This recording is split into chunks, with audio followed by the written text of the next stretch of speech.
It won't start. Starting. It Okay. won't start. Okay. Wait, what? All right. Here we go. I gotta make sure that the YouTube is paused or at least muted, so I don't get any double The echo. YouTube is muted. Oh, it's the double echo. Yeah. I can't have that. Okay, there we go. All right. Should be good. Watching it. Should be good.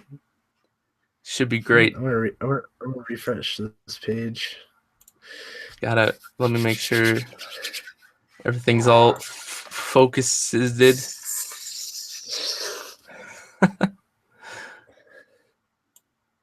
Good. No, I should probably mute. It's all there. All right. It's all there. Yes. It's all there. Yeah. Okay. All right. Woo! Hello, everybody in the stream. Here we are, yet again. Sup, Buzz? So, basically, this time I'm gonna be doing everything I didn't do in the last stream. So, I hope it doesn't take a.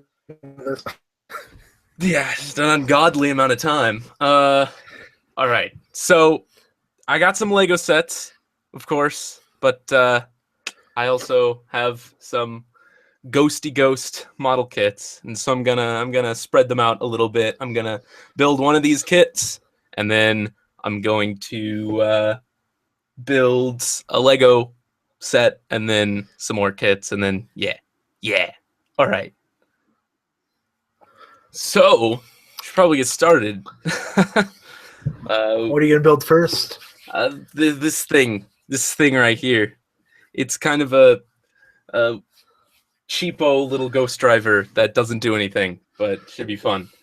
For Christmas, I got a bunch of little ghosts, like candy toys, from my sister.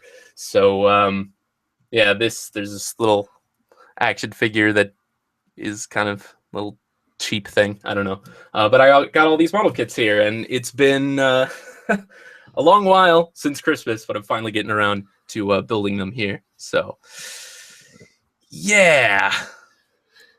They're already predicting a 4-hour live stream. Smells like it. Smells like it. Right. The Wally took way long, so... Well, yeah. I mean, I did not anticipate how long it would take to build Wally, so... That was an 800 set. These are way simpler, so it shouldn't take nearly as long. But yeah, I don't know. There's these cheap little model kits here. So let's actually just get started. All right. You keep an eye on the chat, and if anybody says something worth talking about, we'll get on that. But until then, I kind of want to approach this a little bit more like my normal, like non-live Let's Builds, where I just kind of talk about stuff instead of just like the description says, just like fast-paced Q&A, because that was a little ridiculous at a certain point in the last one. So I don't know. I answered a ton of questions in the last one, and this time gonna take it a little slower. So here you go. This is what we're in. We got some sprues. This is actually like tiny. I actually didn't think it was going to be this small, but here we are.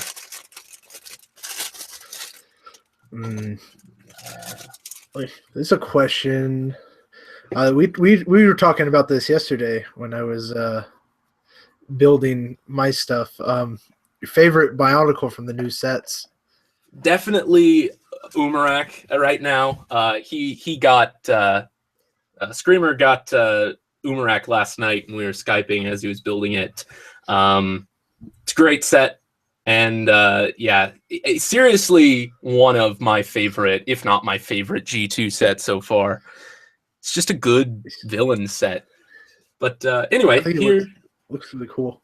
Here we got some parts. There's actually a really nice level of detail on these, like despite being just a candy toy here. It's very similar. Candy. Kind of very similar to the to the DX in a way. I mean, this is, you know, solid rather than translucent, and of course, there's a lot of stickers here. But I'm not too frustrated with stickers when it comes to model kits because I kind of understand that it needs to happen. But I just don't like stickers on my action figures and Lego sets. But oh well. It is a candy toy, so it comes with this this delicious like lemony treat here. You should eat it. All right, here we go. All real time. You could actually just like split it into pieces. It's like perforated, so you can like share it with friends. But who needs that, right? It's friends. Can you upload it to the internet so I can download it? There you go. Delicious. I yeah. like how it's in the shape of a cross because you're gonna have to call a doctor after you eat it. Diabetes. I can feel it now. Coursing through my veins. Okay. All right. So I got all my model kit stuff here. I'm having flashbacks to the old B-Daman Let's Builds I did way back when. Because this is actually very similar in complexity to a lot of those. So anyway, I'm gonna get started cutting these out here. Delicious. The first cut has been made. Uh-oh. This is I realized why this stream's gonna take so long. Maybe cutting all the flask off the pieces for like hours. Yeah. Well, I don't know about that. Like these are kind of made just to be easy to put together. Like they're made to be built by small children. So there isn't actually too much flash going on. Like, especially if I use these, like they're made to just be pulled off the sprues, but I'm using these anyway because, I don't know, it's easier, it's cleaner that way. So I actually don't think I'm going to need my knife at all unless there's like some heavy duty issues going on. But yeah, the eyes, the icons here are just tiny. And I mean, this is like a very light blue. I don't know how well that's showing up on camera. So it's not white. They want multiple sprues.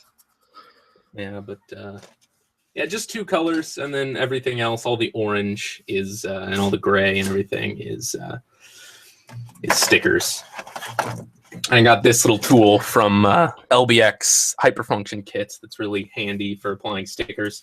Also, these Lego brick separators are also really handy for applying stickers using the little corner here. Pro tip. All right.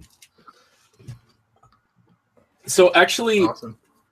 all these icons actually only have two faces, and you actually have to manually like turn it in the eye, which is just a cheap way of doing things. But they give you stickers for all four of the irises, but yeah, you only can use two. But anyway. Have we discussed doing Gundam model kit Let's Builds on here? It might have been the last stream. I don't remember. Yeah, well, the thing with Gundam kits, the problem with Gundam kits is the same problem I had with doing LBX kits for Let's Builds.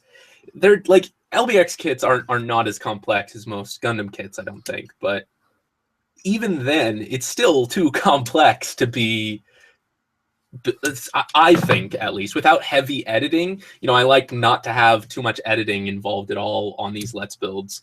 And so I'd really have to edit it down to make it watchable, I think. Otherwise, I'd just be building a model kit for literally hours. Because, you know, as a lot of people know, I'm very slow and like to take my time. So it just doesn't work very well. But I have built one or two, you know, Gundam kits in the past. I just never kept them, like a long time ago, before I even started doing like the B-Daman Let's Builds and stuff. And I got like some Gundam action figures and those like little Assault Kingdom figures. But honestly, you have more experience with the kits than I do, and you've only built one or two, right? Yeah, I have Assault Kingdom kits too. They're awesome, actually. Really posable, except paint's kind of meh. Yeah, yeah. They actually were candy toys just like this in Japan, but then they started like importing them over to like Barnes and Nobles and stuff, and like shops, and they took the candy out for some reason. If anybody doesn't know, the reason they come with these little kits like this, come with candy, is so that in Japan to bypass like laws of some kind, they have candy in these little toys so that they can sell them by the cash register, so that they're kind of impulse buy little things. And you know, like let's say a parent takes their kid to the grocery store, and as they're on their way to checkout, they say, "Hey, buy me this. It's only like a few hundred yen or so." And then they buy them because they're right there at the cash register. But the only way they can be there is if they have some kind of food product in them, and so they have that little piece of candy. That's weird. I didn't even know that. Yeah, yeah. I kind of on the topic of building Gundams in front of a live stream. Maybe like high grades, like maybe like anything above that. There's just so many parts; they just take like hours.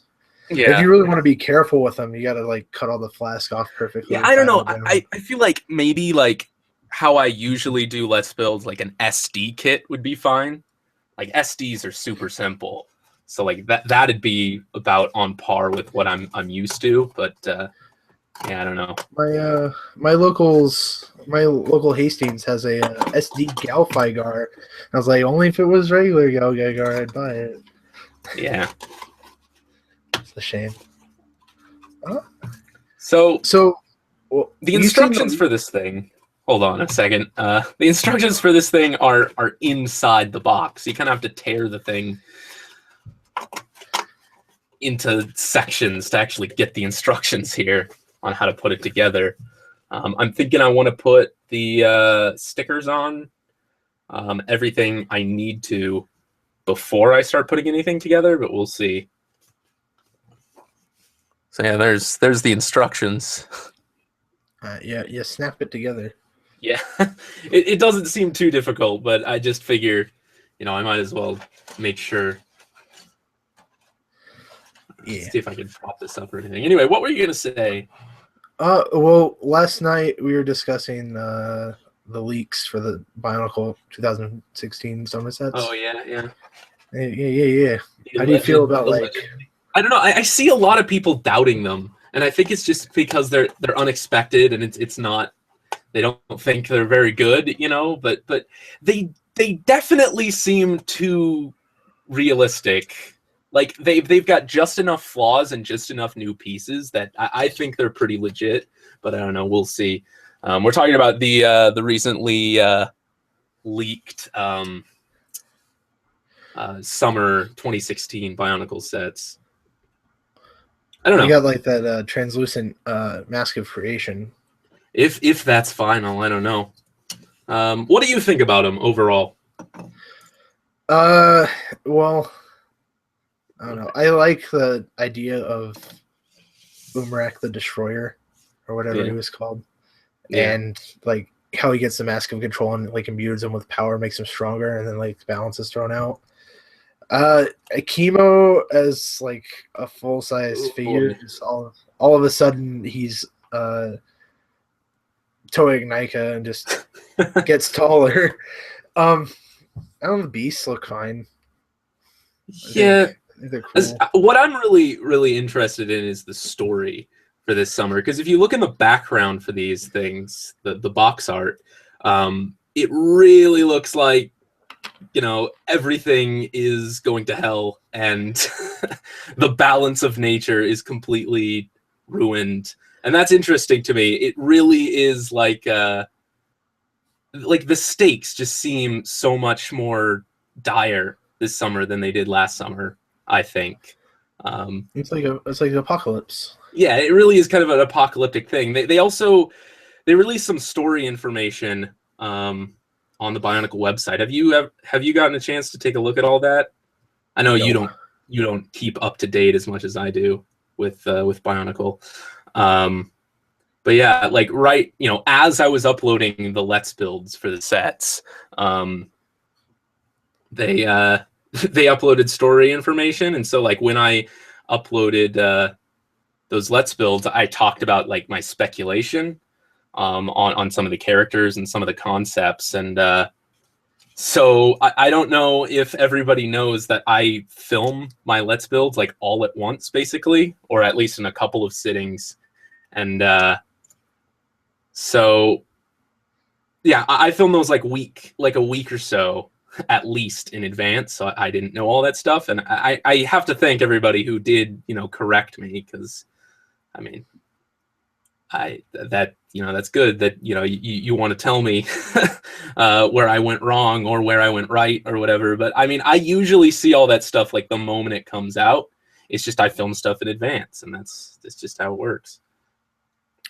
Anyway, Journey of One's coming out soon too. Yeah. Journey to One, the Netflix series. I'm really excited for that. And I really want to wait to see it, really, to start getting serious about finalizing my reviews for the sets, just because I like putting story information in my reviews. I know a lot of people like being very just like, this is what the product is like, and you should get it based on the fact that it's a good or bad product, but I like just incorporating the story a bit, and I also like being very subjective in my reviews. Like I'll tell you what the flaws are, sure, but like if it looks cool to me, that doesn't really matter, and it's all very personal. So because of that, I feel like I don't have to crank my reviews out as quickly as some other people. And I mean, there are some great other reviewers out there. So like if you need reviews immediately, you can go check those people out. But those kind of reviews that come out right as the sets come out tend to be a lot more objective. I also like to wait a little longer. I learned this with when I did my summer set reviews last year, was that like, my opinions definitely change a whole lot after a certain while, because when new sets come out, there's a certain level of hype involved that's like, yeah, they're new sets. And I feel like some of my opinions could get washed out because of that like initial hype. But as that starts to fade and I start to more critically look at the sets, I just think the criticism is better. So that's why I wait. Anyway, where you at with this now? I've got the front of the eye here done. These were like the heaviest stickers here on the front of the icon here, and it doesn't look great. I'll see if I can get this zoomed up a little bit here. I gotta go to my webcam settings and get this all zoomed up. The autofocus on this webcam is the one thing I don't like very much, because it doesn't do a very good job at figuring out exactly what I want to show the camera. But yeah, I don't know. I think the blue is a weird color, because it's, even though there is the blue on the Ghost Driver, it's not very accurate. It's kind of a weird like baby blue. Yeah, I don't know. And the stickers are, it really does, especially with the sticker there. Yeah, I don't know. It's okay. I mean, these you have to keep in mind that these things are like $2, or $2 or $3, equivalent in Japan. So I'm actually deciding right now which of the faces I want to put on, because I only get to choose 2 of them. Oh, that's lame. Yeah, and you have all 4 of the irises, but you only get to choose 2. I don't know. I don't know. I'm thinking just like the normal eye, and then the face, and then skip the final or the G. I don't know. What do you think? Well, definitely the normal. So yeah, of course. When it's in the driver, it looks like it's, yeah. I don't know, but the thing is, if I'm gonna keep the eye in the driver more often than not, like maybe I want to put the final attack. Yeah, I don't know.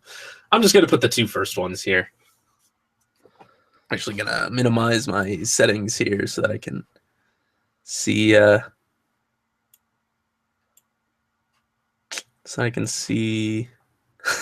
the chat here. Okay.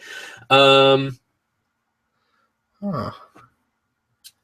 How do you feel about Hero Factory? Because I forgot how you feel about it.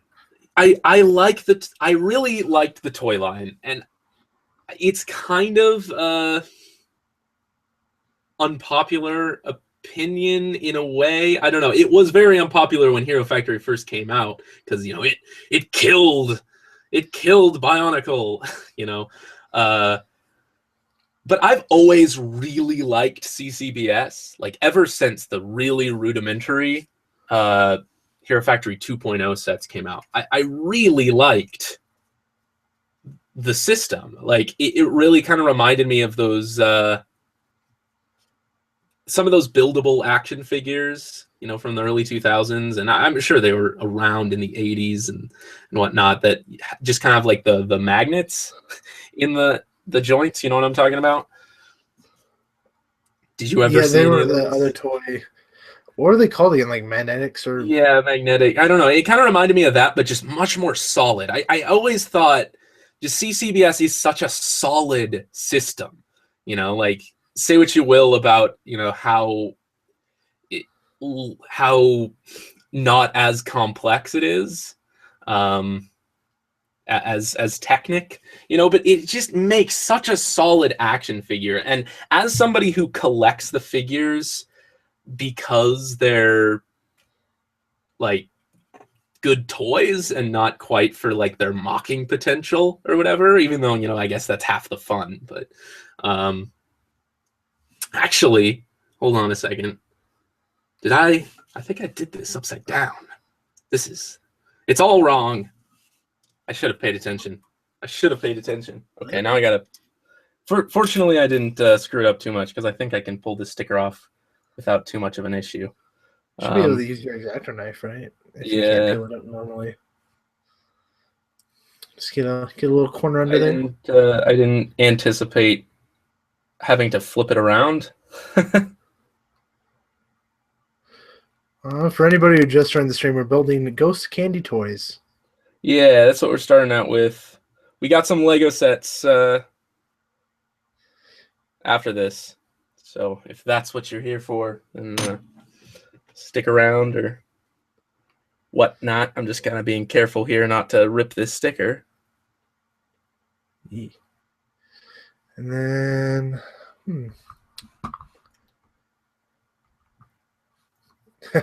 what does the IX stand for in your name? Nothing. Nothing really. I don't know. It was just like trying to be edgy. It was just trying to be more interesting, trying to be like look less like I don't know, a word or a name. I don't know. What's the 20 in your name for? Well, let's see. I created mine. Oh man, it was like 2007. Like YouTube wasn't old at all, and I was also how long ago? That was 8 years ago, roughly, for me. So I was 14. So yeah, that's why it said 20. Starts here with 20. Yeah, I don't know. I did try some things. Actually, my original, I don't remember what my original YouTube account was called before I started making videos. But it also had the IX before and after. I don't remember what it was called though. Something super edgy probably. Oh, nobody knew it was me. Yeah, yeah. I'm Sushgrader 20 and I'm here. Hello. Yeah, man. Hello. Have we watched Slug Terra? Have you? I don't know what that is. Slug Terra? What is that? Just several people are asking. I don't know. What is it? I'm more Tell akin me. to the snail things, especially when they explode. Oh yeah, that was a thing for a little while. Like never. Yeah, we never did anything with that. Like a long, long time ago. I'm sure some people in the stream remember. We decided, we're like gonna do like a joint channel. Like so, Yeah. if ever we did like collaborations, we'd put it on that. It never became anything, but we called it Splode Yo Snail because just at the time, on a whim, we were both watching Zoid's New Century Zero, and their base is like a giant snail, and Berserk Fury blows it up in the last episode. Very obscure reference. That's probably why it never went anywhere. Yeah. Okay, this sticker is being a little bit more difficult to peel off. One guy named 1000 Lego Man that was like subscribed to that channel. Oh yeah, friend. You remember that guy? Yeah, he used to do a lot of Lego Transformers as well. Yeah. You get the stickers off? No, the iris, just the normal iris stickers being very difficult with me. Well, does the iris have to go anywhere super special? If it's just circles. Yeah, it's just like the lens looking thing. But I didn't anticipate that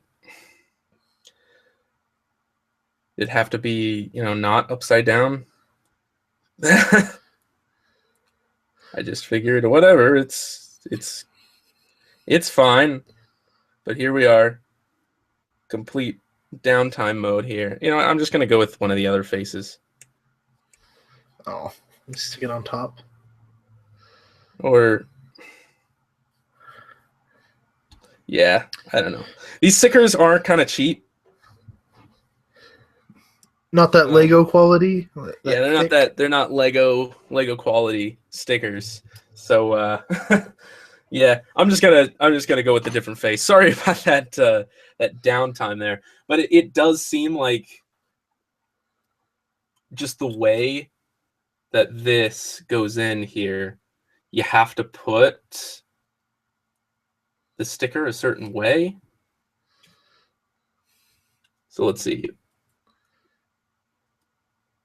goes like this, and then this attaches like that. Okay. Is this the right side? No. Wait, hold on. You have the Gun Saber candy toy after this, right? I do, yeah. Okay. So it's like this. Are you gonna do that next, or it needs to go like that. Well, the Gun Saber is in two sections. So I was gonna do this, and then I was gonna do a Lego set, and then I was gonna build the Gun Saber.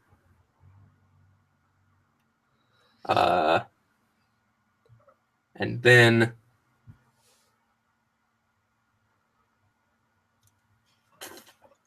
then I was gonna build another Lego set. That's how that goes. That's how that's gonna go. So, what would you recommend for somebody's first Lego Bionicle set? First set ever? Like of the new Bionicles, or like probably are the new Bionicles. Yeah, I mean, just because they're easier to get, there's less hunting down. Okay.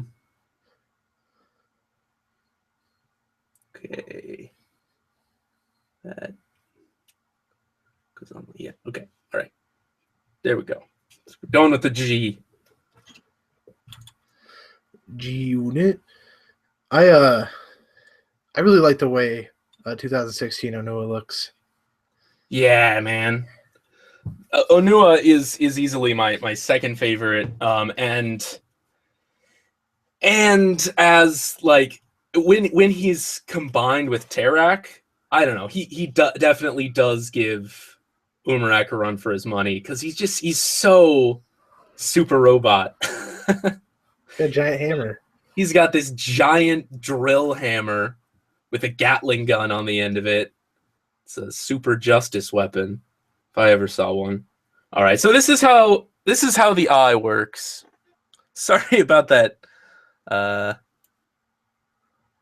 Sorry about that. It took me forever to do this, just because I was trying to salvage a sticker, and then it never actually was able to be salvaged in the end because these stickers aren't the greatest quality in the world. But yeah, this is how it works. That's how the eye looks, and then you kind of just flip it around, and yeah, you get two faces. Not super great. You got the G up there as well for the Ore icon, and there are a couple of other icons in the other set too, but should probably get to everything else here. So, Super fighting robot Onua. He's yeah, like man. Gao Gaigar's hammer mixed with Gurren Lagann's drill. Yeah. No, I was thinking about like how he could totally do like a hammer Hell in Heaven kind of thing, and like I don't know how I'd accomplish this if I wanted to include it in my review, but like I don't know, I think I'd have to put special effects in. There's like no way I could do it just with like practical kind of effects, but or he could start he could strike a Gao Gaigar pose and then do a hammer heaven and like shoot his Gatling gun, and like it would bind the enemy in crystals, and then he'd hammer hell and knock their mask off with the blunt end of his hammer, and then finish him off with a Giga Drill Breaker powering up his drill. It'd be the most ridiculously over the top thing ever, and I'd love it. That'd be amazing. Like he's next to Umarak, like he's just probably my favorite. He's the most coherent Toa, I feel like. Yeah, I think so, probably. Even his I killed the sticker off yet. Yeah, Tarek's a G, bro. Tarek is a little gangster. Okay, so I think this goes like this. Someone is apparently flooding the chat. Oh, good. So you got just B-Daman. If you guys have questions about B-Daman or Bionicles, there's a lot of questions down. Yeah, there are some like Q&A style questions or FAQ in the description. So check for those. I've answered a lot of questions that I've been answered countless times before. So definitely check there if you got a question that I've answered before. I guess that's simple enough. Anyway, oh geez, I think I wasn't supposed to put this on, and now I'm paying for it. Oh, this is. I don't think it's gonna break, but there. That was scary. Okay, I think I have to put this. Me and you have mock pages. Yeah, I don't use it really anymore. Yeah, well, so the eye goes in there. Like you remember Callan? Who? Lord of Fire. This is a lot of. Yeah. Doesn't he still do stuff? Apparently, he does stop motions. So, yeah. I stay away from the OC part of Bionicle for the most part. Yeah. Okay. I have this sticker here just waiting because I don't know exactly where it's supposed to go. We're actually almost done here with this one.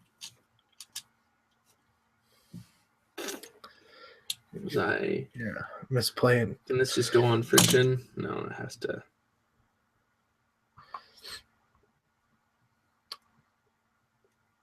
I think this sticker is gonna have to go over some holes, which is not ideal, but whatever.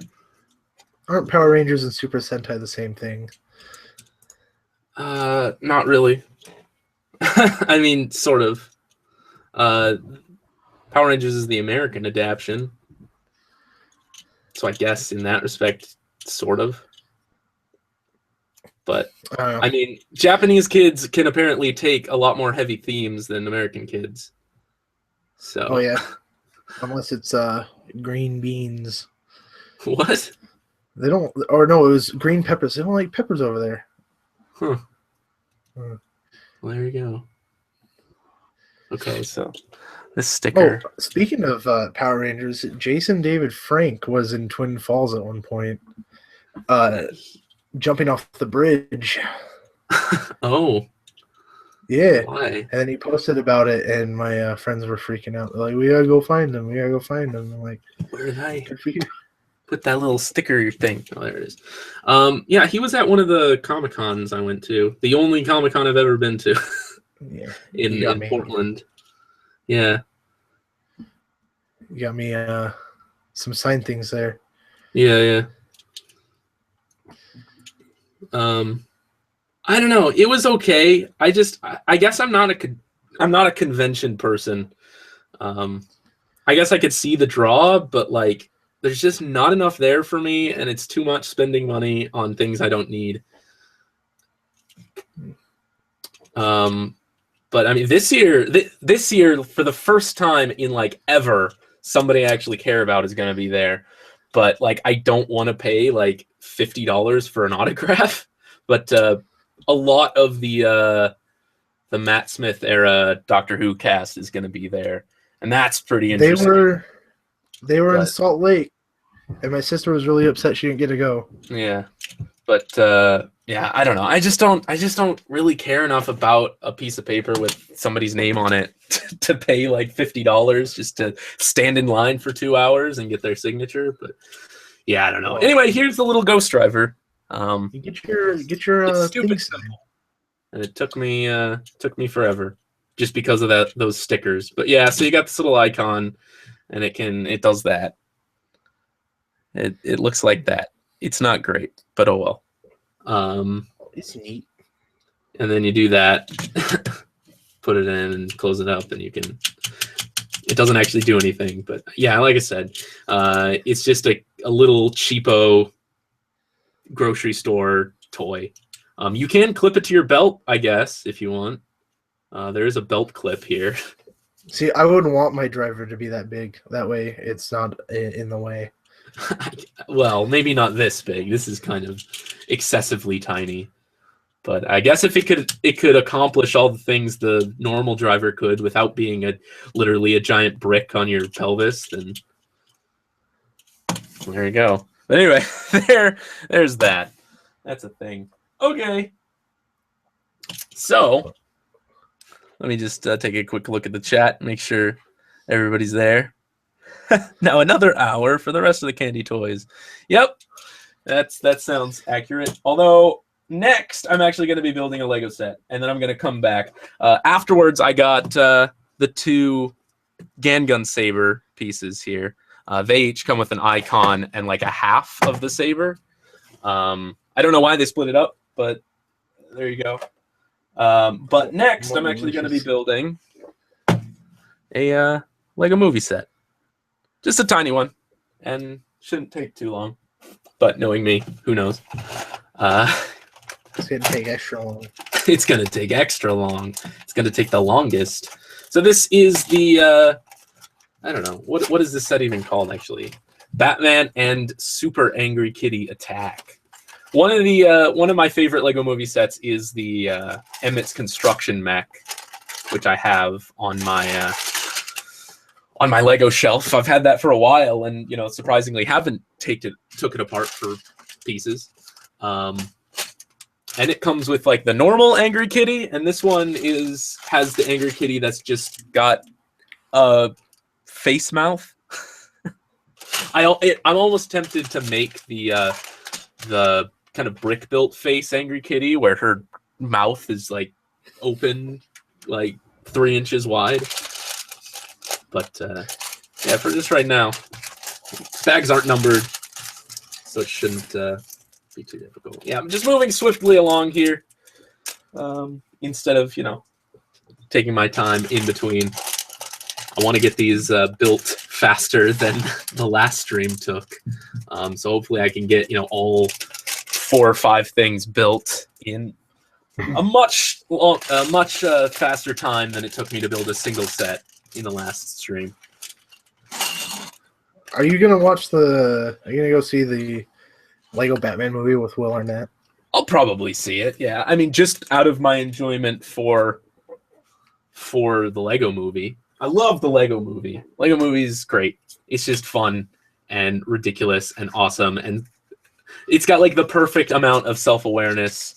And I love how all of the things that don't make sense in that movie can be attributed to the fact that it's all inside a kid's mind, basically. Or is it? I don't know.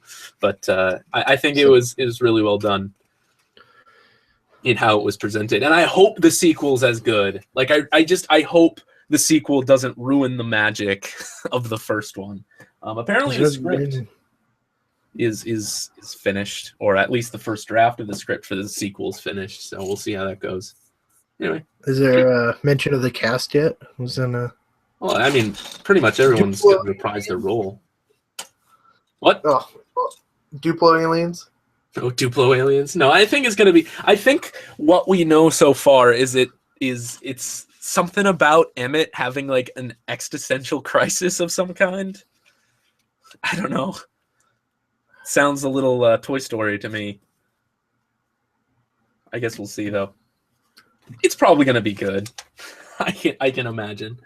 But yeah, this is actually the first time I've built a set with Batman in a long time, and it's not even a Lego Batman set.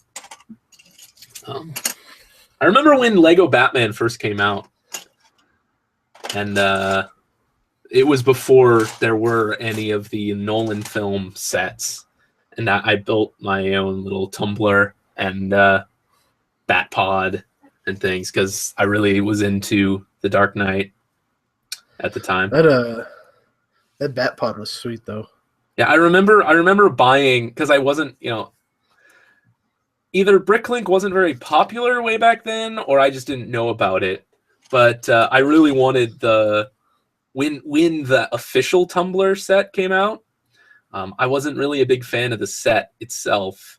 But I really liked sort of the Nolan style Batman minifigure. So like I bought just that figure with a bunch of accessories on eBay for an obscene amount of money, probably.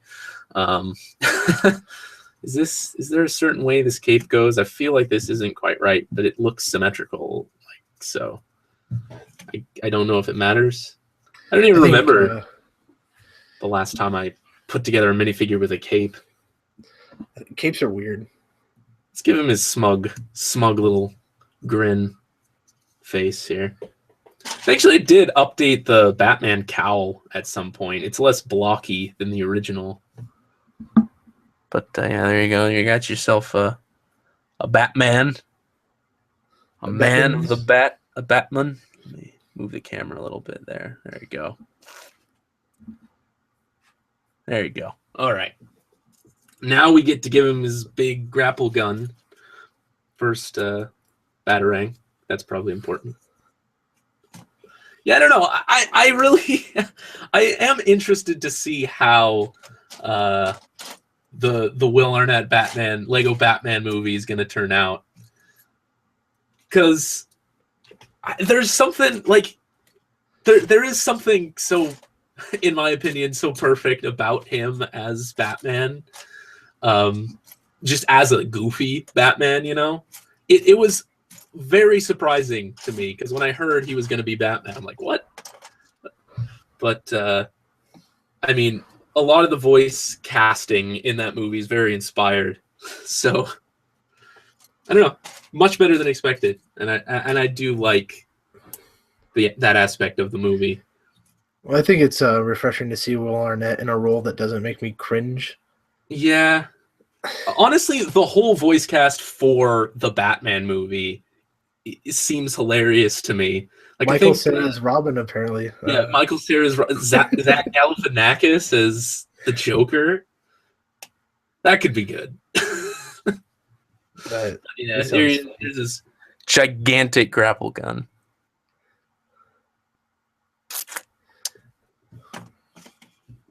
Is it that big in the movie? I don't know. Is it? It could be. I don't remember. All right, now here is Unikitty. Angry Unikitty. That scene, my favorite scene from the Lego movie is when Emmett returns to, the Lego city after being in the real world or whatever, after falling on the floor. And he comes back with the construction mech, and he's a master builder, and then he comes in, and all of the micromanagers or skeleton robots are attacking him, and then Angry Kitty, or Unikitty just loses her mind and goes insane. That's what probably my favorite scene in the entire thing. It's one of those scenes that just gets me pumped, man. Well, I like it because he just like lands and he's just like in a mech suit. Yeah, builds the mech suit. I do like how in the past, 4 or so years, I think they have been making like printing on this fine printing on these thin pieces like this for certain sets. I kind of like that. Yeah. But yeah, there you go. There's Angry Kitty, Super Angry Kitty with a mouth face.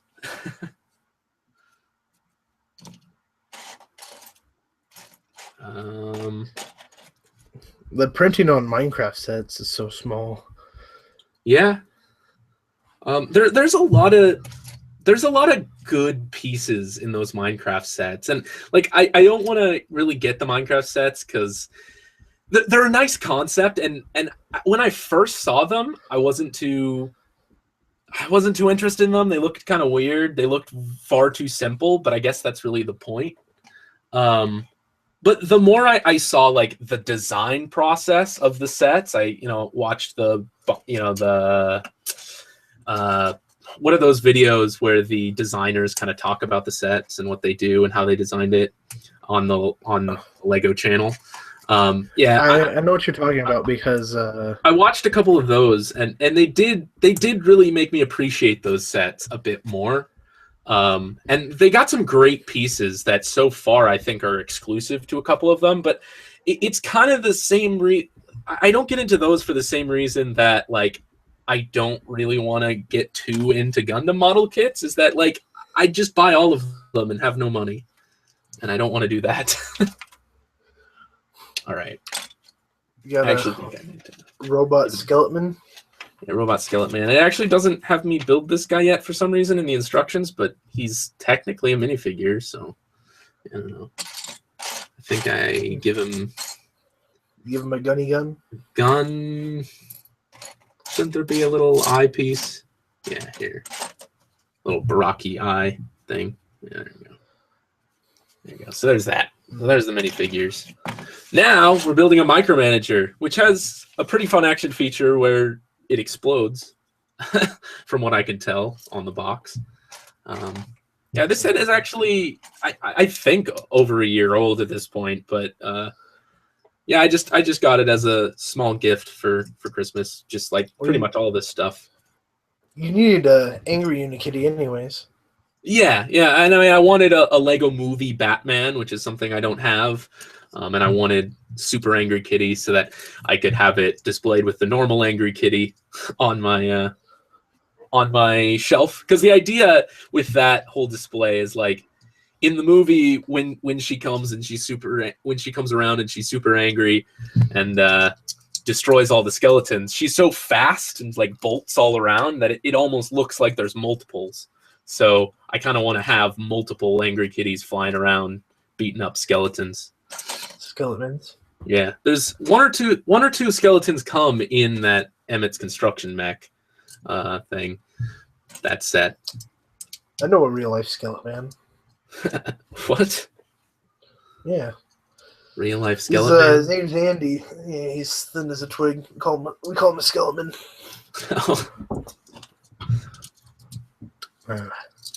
This looks pretty simple as far as construction goes, though. Yeah. It's actually pretty small too. So you got like another 40 minutes till it's done, though. So that's what the chat said. So probably that's how it goes.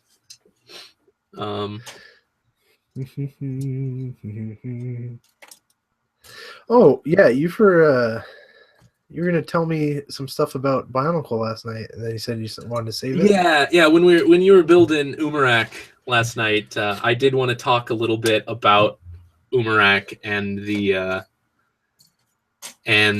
leaks a little bit, and kind of my predictions for the story. But I wanted to save it until now. So as I'm doing this, I guess I could talk about it. I need to find this hinge piece first. There you go. So I had this thought when I read the descriptions on the Bionicle website for Umarak and the creatures. It does sort of turn out that I was partially right in saying that I thought Umarak was this ancient, mystical enemy as old as the creatures. Because it turns out the creatures are like legendary Pokemon almost. And I still want to wait until Journey to 1 just to kind of confirm, or even the books when those come out this summer. But I won't wait until then to do the reviews or anything. But just to confirm whether the creatures have genders at all or not, because the website does refer to all of them as it, like very, very specifically. It refers to each and every creature as it or by its name. And I think they could be like most legendary Pokemon, where they don't have genders at all. And I'd be completely fine with that. I just want to know things. I just want to know if that is the case, without assuming that. But so there's these mystical creatures that were born into existence with the island of Akodo and are directly tied to the elements themselves. So, like, I guess if they get hurt, the life on Akodo related to their element like starts to die or something. They are like physical embodiments of their elements, which is just kind of a neat idea. But Umarak is kind of the balance to that, as I see. He was this forest spirit born into the world when they were, and he acts as kind of like the darkness to their light in a way. And it reminds me of like Greek stories about, like the Greek mythology about how like they're about how the sunset and moonrise and sunrise and the moon and everything works, how like the day god chases the night god or whatever. Basically, Umarak's sole purpose is to go after the creatures, and I guess the creature's sole purpose is to escape from Umarak. And I like that the mystical like folklore behind that. So that's kind of what they are, as far as I can gather. And again, in Journey to 1 and in the books or wherever, hopefully they'll be fleshed out a little more as characters. Actually, I missed some pieces here. These are supposed to go on like this. Whoops. But one thing I was thinking about is that the website says that in the tongue of the protectors, Umarak means shadow hunter. And like, first of all, that's a little redundant because his name is Umarak the Hunter. And if Umarak means shadow hunter, then doesn't that mean his name is Shadow Hunter the Hunter? I don't know. But anyway. No, it's just Hunter. The X is silent. Oh, right. the is silent. Shadow Hunter. I don't know. Anyway. This is actually asymmetrical. One side is different than the other. I was just assuming things. But anyway, I had the thought, like, obviously the title Shadow Hunter is a reference to the Dark Hunters from G1 in some way. But his name being Umarak, it got me thinking, like, what if he totally is just a reference to the Shadowed One? you know, because in G1, Greg Farsty, you know, the head writer, he toyed with the idea of Umarak having, or of the Shadowed One having a name, just like Makuta Pterodax ended up having a name. But I think it was confirmed, or at least speculated at some point, that the name Pterodax was either going to be given to Makuta or the Shadowed One, or something like that, and he decided to give it to Shadowed One. So he never actually had a name planned for, or he gave it to Makuta instead of the Shadowed One. So he never actually had a name planned for the Shadowed One. That's basically what I'm getting at. But what if he did? Just think about how cool it would be what if he did? What if he talked to the new story team? Because he did consult with them when they were in the design process for the new series. And what if the name for the Shadowed One was originally meant to be Umarak? Like, I could totally see that as a thing. When I read Time Trap, the book Time Trap, I could see Umarak being a name for that character, you know, personally. And just, it would be so cool to me if somewhere in the dialogue, somewhere in Umarak's dialogue in the new series or in one of the new books, he was just like, people have called me many things, you know, like the Hunter, Umarak, the Shadowed One. You know, that would be so cool if they just made that reference for fans. And I'd be totally fine with that, honestly. But that's basically kind of what I wanted to get at. And I'm thinking, you know, this summer, just as the creatures are integral to the wildlife of Akodo, just as the creatures are, you know, embodiments of their elements, and when they're, you know, in distress, those elements start to fade, or they, you know, the wildlife starts to die or whatever. If the same sort of goes for Umarak, whereas if he gets too much power, things start to go out of whack, or possibly if he actually succeeds in catching the creatures, everything just goes insane and the apocalypse happens. And, you know, getting the Mask of Control, which is what he wants to do, could be that exact situation.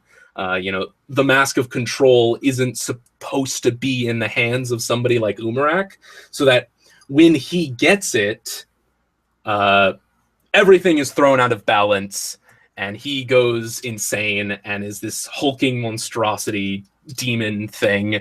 And you can see in the background of the product images for these new sets that everything is just destroyed, and cracks are forming in the ground, and volcanoes are erupting. And as I said earlier in the stream, like, it just seems like some real apocalypse now, like end game nonsense. And I love that idea. And I kind of hope that's what happens. You know, everything is thrown off balance, and Akimu has to come around again and clean up after the Toa's mess.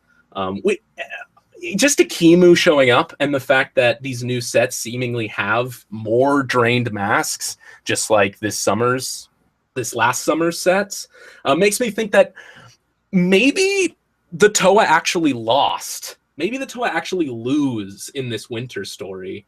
And that would be an interesting thing. I love seeing, as much as I love seeing the good guys win, I also like seeing the good guys at their lowest possible point. You know, it's just kind of good character arc, you know, the hero's journey or whatever.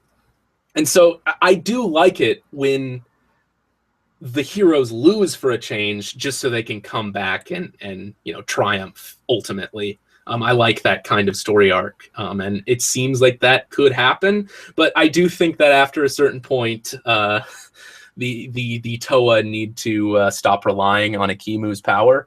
I mean, they did their best to try and take down Skull Grinder last summer, and that was a really cool scene. Just the idea of that scene, the execution in the animations was a little rushed, I felt, but that's kind of just the limitation of the media that they decided to make. but the fact that they were kind of beaten but still tried to help Akimu. But yeah, Akimu did most of the work, let's be honest. And I think that that's going to be a story element in the next couple of years at least. The Toa not so much relying on Akimu's power. But anyway, there's my there's my Bionicle ramble on the new sets. As far as the new sets themselves go and how they look and how they're designed, they look a little Hero Factory to me, and I'm not sure how I feel about that.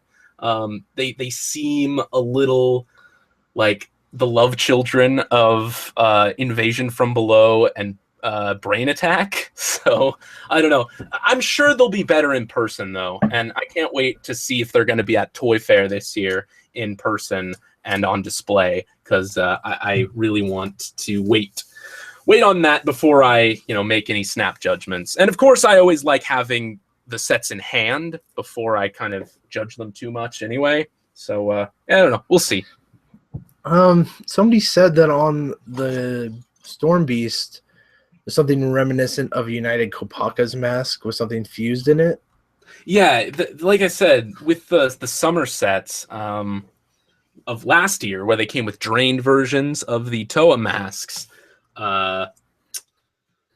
they come with like gunmetal infected masks of like the Uniter masks this summer wave. And yeah, it's like Storm Beast has like Kopaka's, and then like Lava Beast has Tahu's, and Quake Beast has Onua's. So I don't know.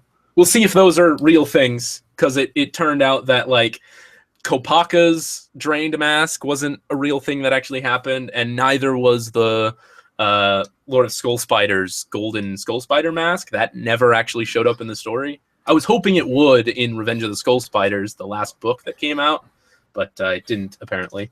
So, oh well. Anyway, here's the set. You got a little micromanager, and it has these eyes on the front here that are flick fire missiles, which is kind of cool. And then it has this in the back here, and when you press that, it explodes. So that's kind of fun.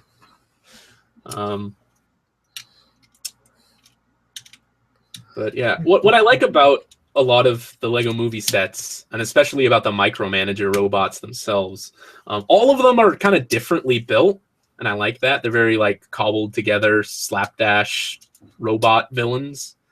And all of them, like the ones that came with the sea cow and a bunch of the other sets, they're all kind of slightly different, and they slightly vary in size. And that's no different with this one. But yeah, there's that. And then you got Unikitty, Skeleton Man, and Batman. So there's that. Ta-da. All right. That was record time. Record time. How long did that take? About 30 minutes. Okay. Well, that's still too long, but good for me, right? I was also talking. I don't think people realize how difficult it is to talk for 30 minutes at a time. At like, especially when I'm doing these by myself. Especially when I'm doing these like just by myself without anybody here listening or able to bounce off me like you are. It takes like so long to build these things, and I just rambling to myself constantly. And yeah, it is a trial of a trial of wits. I go insane after a certain point, and that's very clear, I think, in a lot of my Let's Builds. Akimu has a mask under his foot in the product image. Oh yeah, that's another one of my theories, and another one of the things I didn't talk to you about. So the mask under Akimu's foot in the product image, a lot of people are. I saw some people speculating that it was the Mask of Ultimate Power or something. I don't think that's the case. I think it's a gunmetal version of Umarak's normal mask. Because in the Summer Wave, he goes insane and wears the mask of control, and it, like, I guess mutates him into this monstrosity, and he kind of loses himself as far as I can see. And I think what Akimu's goal in this summer storyline is to not defeat or destroy Umarak the Destroyer, but to knock the mask of control off his face and replace his original mask so that the balance of light and shadow in the universe is restored. So I'm thinking he comes with a gunmetal version of Umarak's normal mask. Whereas, you know, the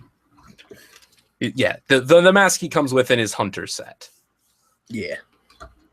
That's what I'm thinking it is. I mean, I could be completely wrong in all of my speculation here, and keep that in mind. But yeah, I don't know. Anyway, anything else before I start building the Gangun Saber?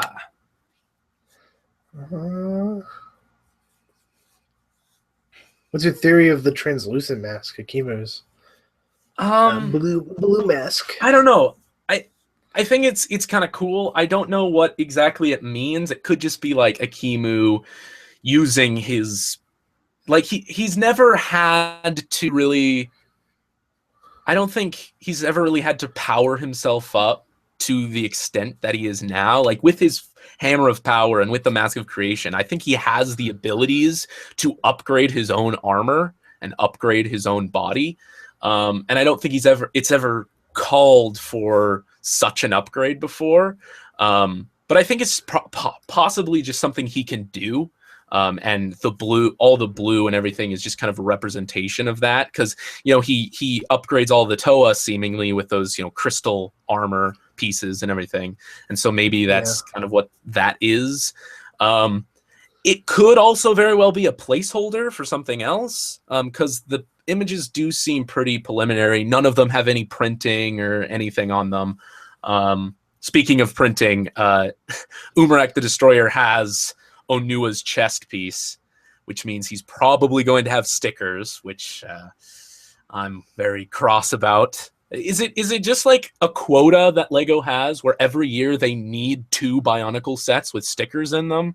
Like, last year they had Kopaka and Onua, and this year it's going to be Kopaka and Umarak? I don't know. It's annoying, but whatever. Maybe they secretly know it just bothers you. They secretly know it just bothers me, and that's exactly why they do it. But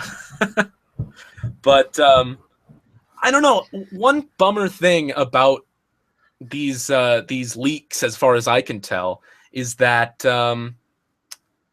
it looks like they're doing away with the creature combination gimmick.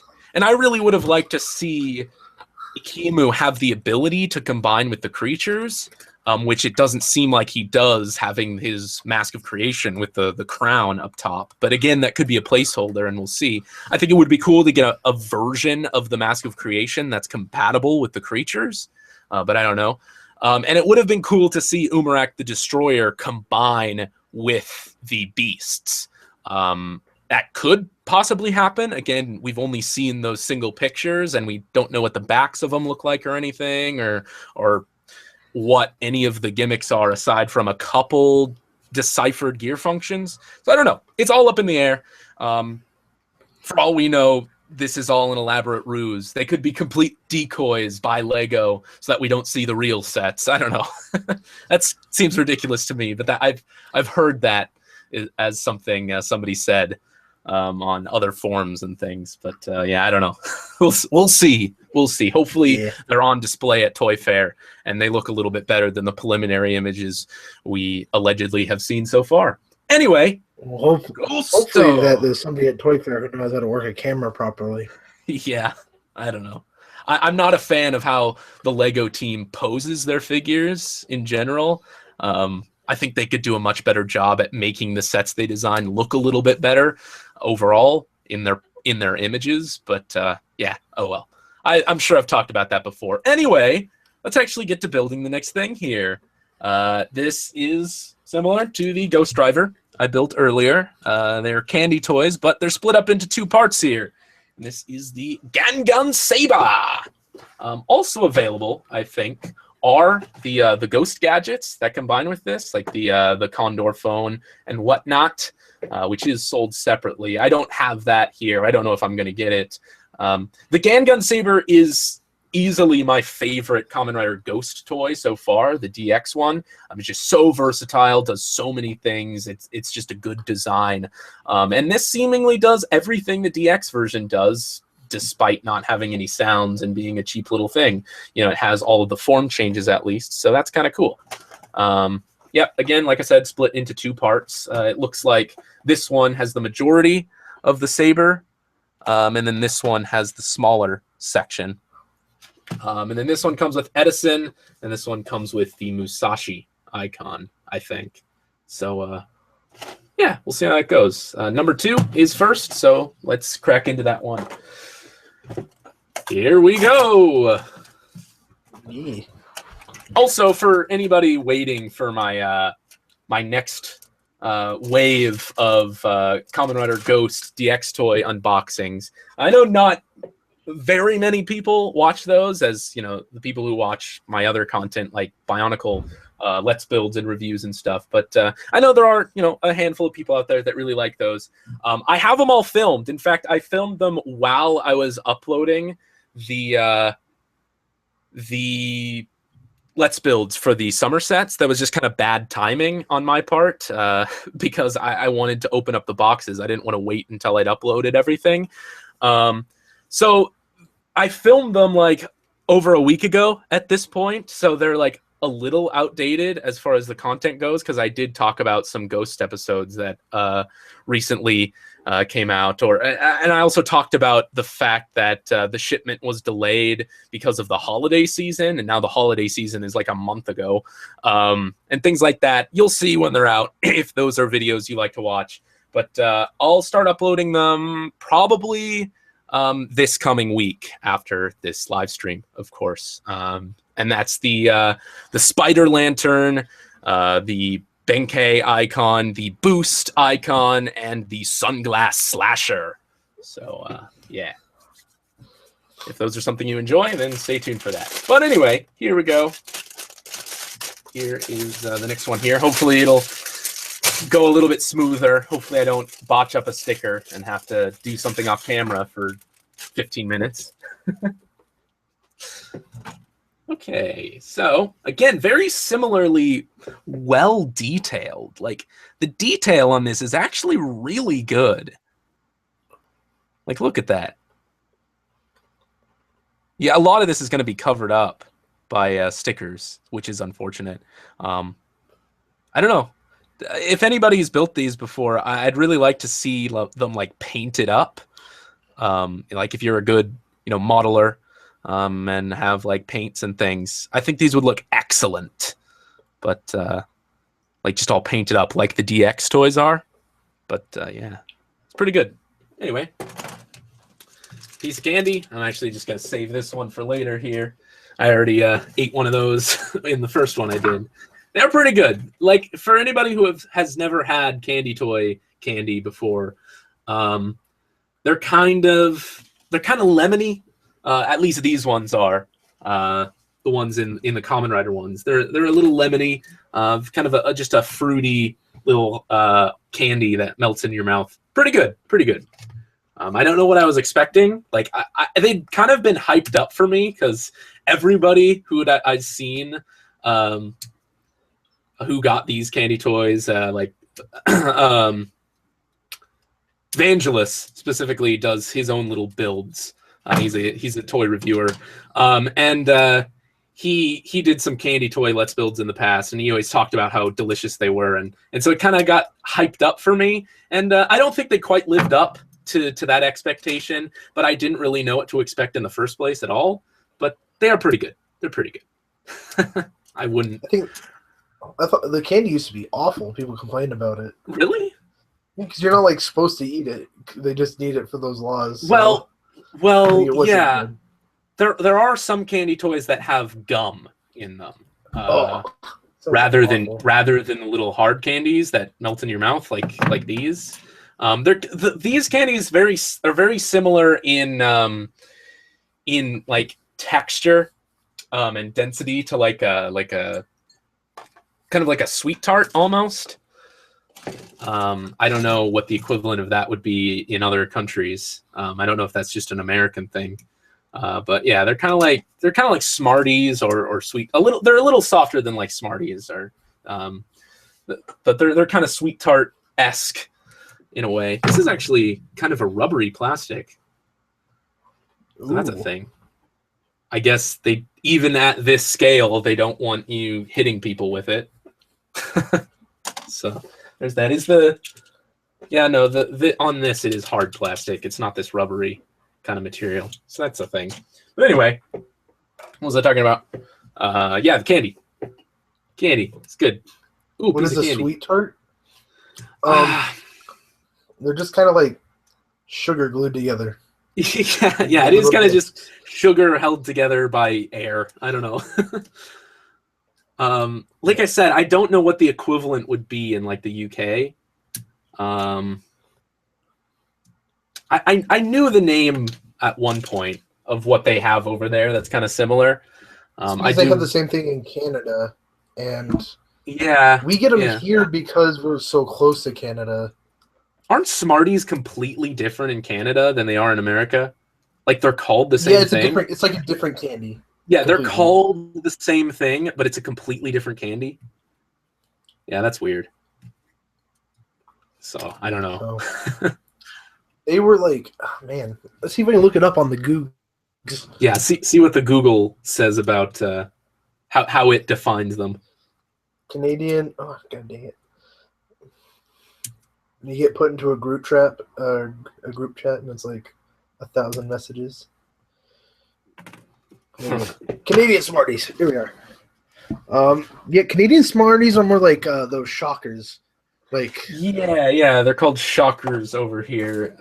Yeah, I don't know. It's weird. That's a Canadian Smartie. Are you putting the link in the description or? No, I'm on my phone. Oh. Smarties. Oh. Well, they can't see what you're doing at all. But oh well. Here, I'll put a link. I'll just. Although those watching this after won't be able to see the live chat, unfortunately. But oh well. I guess that's the downside of watching this after it happened rather than watching it live. Although I know there are a lot of people who aren't able to catch these live streams because they're in another time zone, another country entirely. That it's like it's tomorrow for them already, and that's a bummer. But oh well. I tried to plan this much further in advance this time, so hopefully more people could plan to see it. But anyway, let's actually start putting this together. A lot more stickers in this one than the Ghost Driver. The front of the icon itself is black rather than kind of this color it was on the Ghost Driver, and everything else is black, like everything. So, yeah. More stickers. That's kind of weird. More stickers. Here we go. Let's go, Kakako, go, Ghosto. I should have brought my DX driver and made the sound effects. But I don't know. It's on the shelf in the other room, so I didn't plan ahead that far. All right, so how did I have this on the Ore icon? I want to make sure the eyes are, if nothing else, consistent. I'm getting schooled in the way of candy over here. Oh, yeah? Yeah. Apparently Smarties were made during World War I because food shortages. They had sugar in them. Oh, good. They're the product of war. Don't support Smarties. They support war. Wake up, sheeple. I am not in the same room. We are on the YouTube. Talking over the Google Hangouts. Googs. It would certainly make things easier if we were in the same room. German Smarties are also like the Canadian ones. Hmm. If we were in the same room, that would be hellish. Why? I don't know. Just try and touch all your things. Oh, Try yeah. to get that finger, the finger game. Oh, yeah. Too many hands. With 2 people in the room, there'd somehow be like 7 hands in frame and it'd go crazy. I saw that happen once. It was a ghost. I know it. Hey, that's relevant.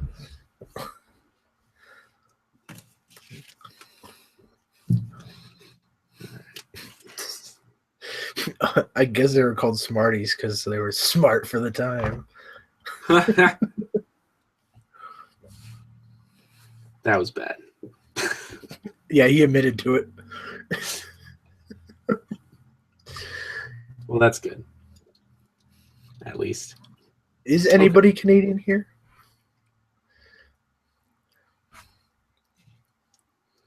I'm almost Canadian. I'm like a couple hundred miles away.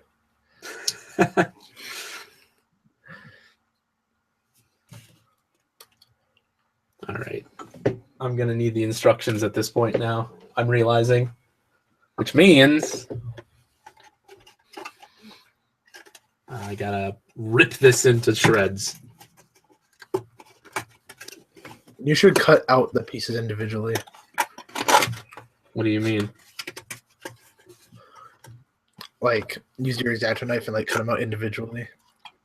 Just to make it worse for you. Oh, that's terrible. Please, no. Okay. All right. It is kind of nice that there's like the flaps underneath so I can actually like prop it up so that you can see it too. You can kind of see the instructions. Make sure that, yeah. So about right here is where the camera's focused. So I'll try and stay in that sweet spot.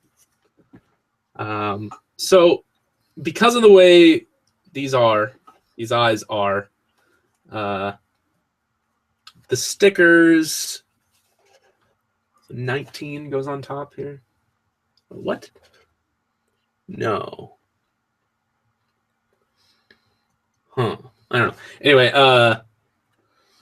because of the way the stickers are, it's not really quite accurate to how it looks. Like, obviously, this is supposed to be clear in the show, and it's white. But it's also supposed to be clear over here, but they did it red, I guess, so you can identify it as Musashi a little better. I don't know.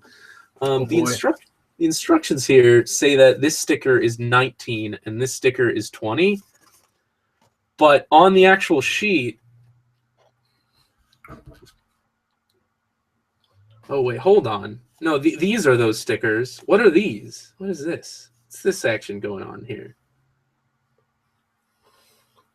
Oh, that goes on the back. Oh, that's... Oh, I see what's going on. Oh, that's disappointing. So the Ore icon is black on the back, so it doesn't need a sticker. But since Musashi is red, the stickers go on the back. Okay, all right. I was confused a little bit there. So the white, it's still white on the front. But that just means more stickers, which is fun, which is just great. I'm okay. I'm having a grand old time. I'm not having a crisis.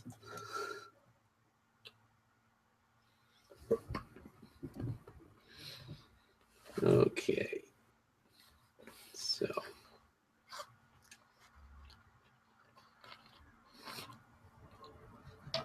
New Zealand Smarties are like M&Ms. I didn't know they could rap. what is up with Smarties? Why is it different in every country in the world? Well, I guess the Canadian Smarties are international Smarties, and America is just weird. Are they? Well, that's how things usually go. But are they all made by the same people?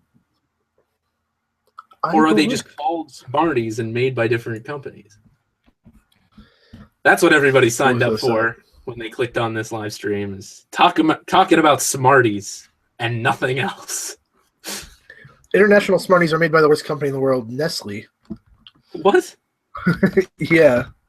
The worst company in the world? What? Yeah, juicing the water out of California, man. Hmm. You know Nestle does that? I did not know that. Yeah, the reason why California is like in a drought, pretty much. They like control all the water. Huh. Not in a drought anymore. I think it flooded there, I guess. Oh yeah, that's a thing.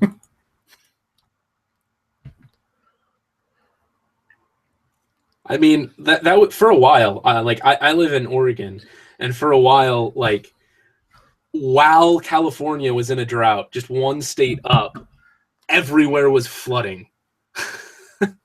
up here. And I was like, what even is the world right now? All right.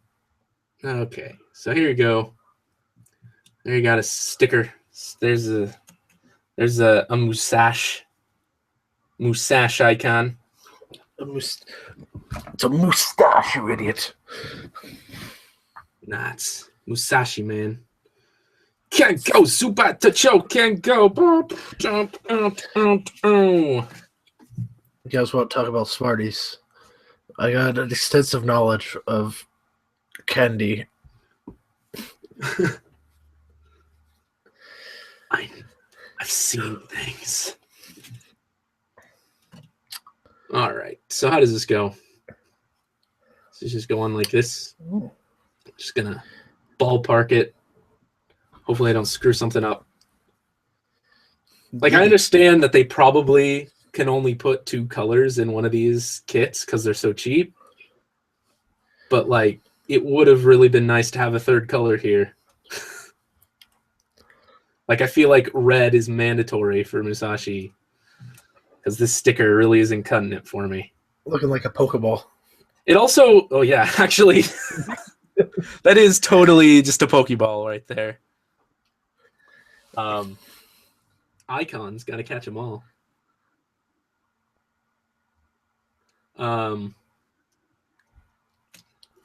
But yeah, and also it just covers up all this nice detail. Again, this would look so much better painted.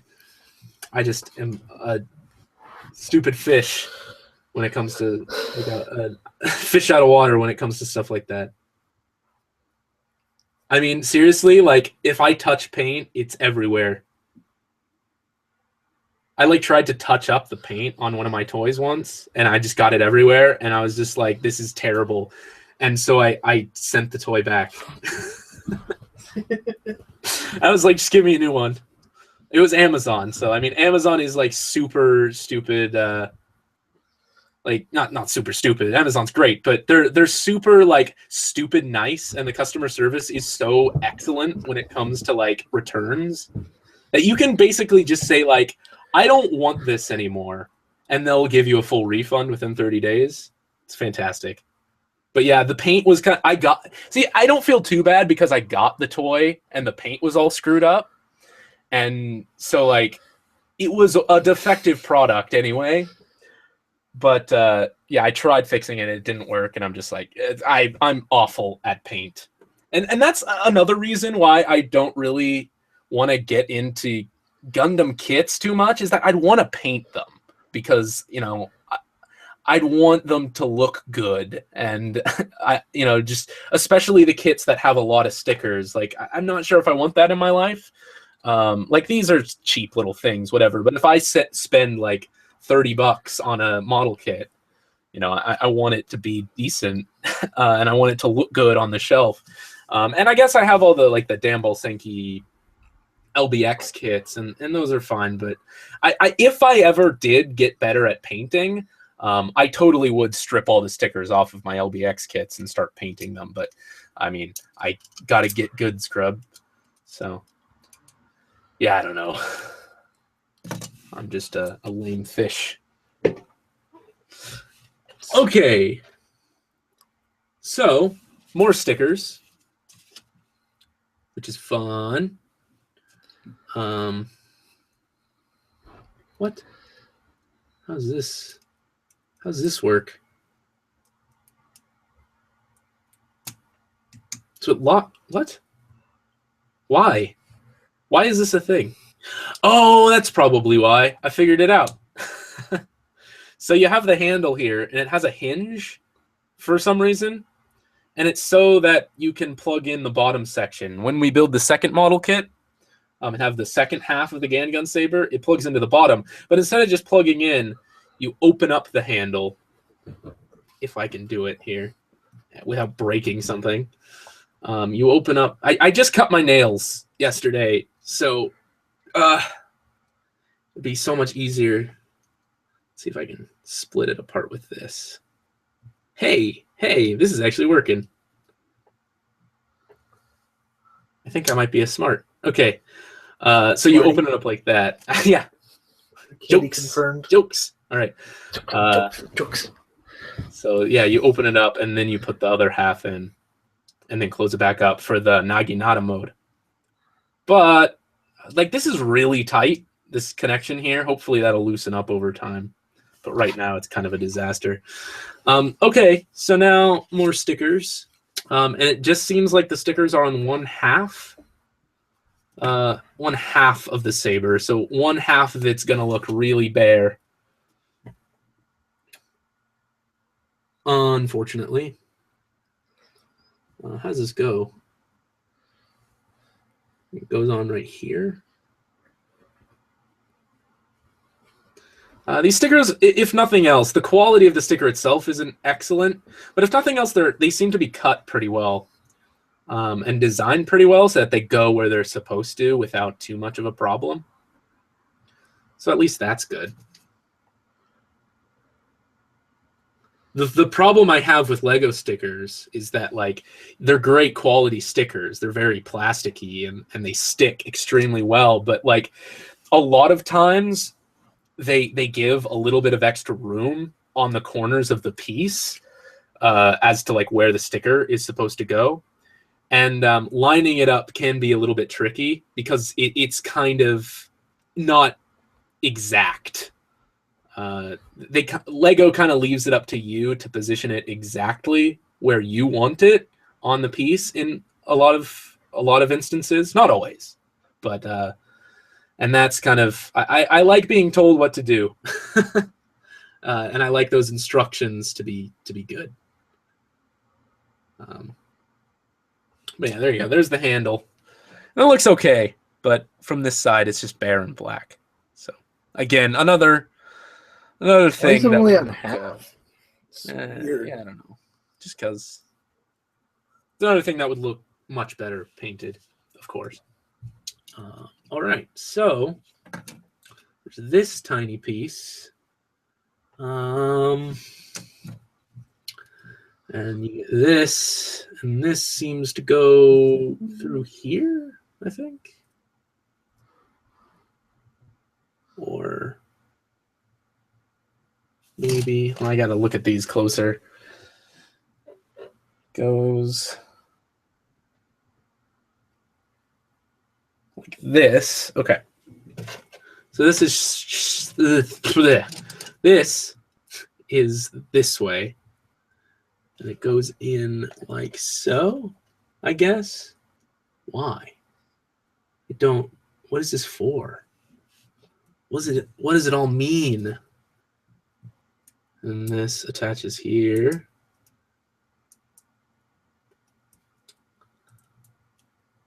I don't know. Read the comments. I can't speak. Read the comments. Is there anything good to talk about? If you want to picture Umrak the Destroyer, put the mask on Onua. Oh. Yeah. I sort of. Oh, and you were not a master builder. Oh no, yeah. I was thinking about that actually. I was thinking about the instructions. Definitely not recently. I haven't built anything. Haven't built any Lego Transformers or anything in a long while, unfortunately. I'm very creatively dry at the moment. Is that a thing people say? Probably not.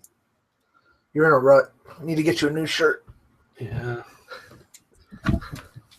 I talk about it in the description. That's one of the frequently asked questions I get all the time, is if I'm making any more Lego Transformers. And yes, I am. But you can read a little bit more about that in the instructions in the description. Yeah, that's what I meant. In the comics. Oh, I see. All right. So this is actually pretty clever. It's got a little lock here, and that's how it works. So this is in gun mode, and it's locked, and then you do that, put it in sword mode, and then lock it in place. That's a cool way of doing things, because like the DX toy, it has a little press button here that unlocks it. But obviously that's a little more complex than this can accomplish. Okay. You got a favorite Toa from the first generation? First generation, Kopaka. First generation, my favorite Toa is Kopaka. Not so much in G2. Just because, I don't know, he's kind of a jerk. So he's starting fights by being a jerk. No, it's the best. But I mean, and I guess he started fights with his like passive, like I'm better than you nature in the original series. But he just didn't seem nearly as much of a jerk in the original series, especially not later. But he was just kind of the cool guy who works alone. And I liked him. Pohatu is probably my second favorite. In the new series, Pohatu is my favorite of the 6. I talked about those a little more in my Let's Builds for he's the just Australian. sets. And he's a Jason Statham badass. With the rings. Oh yeah. Not anymore. Just sad. The Stormerangs were like my favorite Bionicle weapons. And he replaced it with like a flail with a sword on the end of it. Oh, it's kind of underwhelming. Yeah. Oh well. Okay. More stickers. Wow, there's actually a lot of stickers going on here. I'm gonna need to get close and personal with these instructions. So all on one side though, so what? All on one side though. Yeah, it's all on one side. So there's that at least. So this goes. What's the 0-2 system? 0-2 system. Do you know what that means? Yeah, 0-2 system is so Battle B-Daman was the 0 system. And the second half of Battle B-Daman has the 0-2 system. And it's basically kind of like the precursor a little bit for Crossfight in a way. It has to do with different kind of cores and different body sets and things. So it's like the 0 system, except the head can come off from the main core, and you can swap that out. And the cores have rollers and drive strips and stuff in them. I feel like all this detail is just going to get covered up with a sticker. Oh, dude, that's how it's supposed to be. Yeah, I mean, it's whatever. It's awesome. Oh, this is backwards.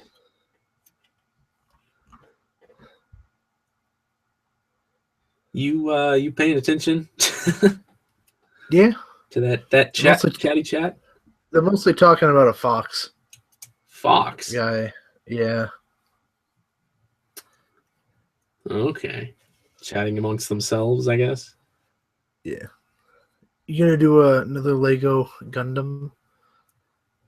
I attempted to build Barbatos from Iron-Blooded Orphans not too long ago, and I actually might try again because I just really like that Gundam design. If and when I do make another one, it'll probably be the Barbatos. But yeah, man, I don't know. I'm just like, in general, I'm just not feeling very inspired in the last several months. But I'm thinking of ways to revitalize that inspiration. And again, talk about that a little bit later. And I kind of talk about it a little bit in the description. So check that for the FAQ I put in there. Have your opinions on the current Toa changed after your Let's builds? Yeah. I like Pohatu a bit better, honestly. I actually think he looks really cool combined. And I mentioned that a little bit in whatever the one after Qatar was. I think Kopaka. I just think his fusion is actually one of my favorites. I just like the way Qatar's swords are on his back and the way the legs stick over the shoulders and whatnot. I'm also realizing I forgot to put the Musashi little emblem on the top of the icon here, so let me do that.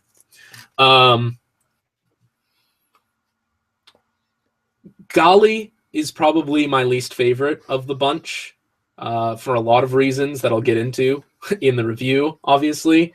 It's kind of just the more I play with them, the more I'm liking Kopaka and Pohatu than I did before.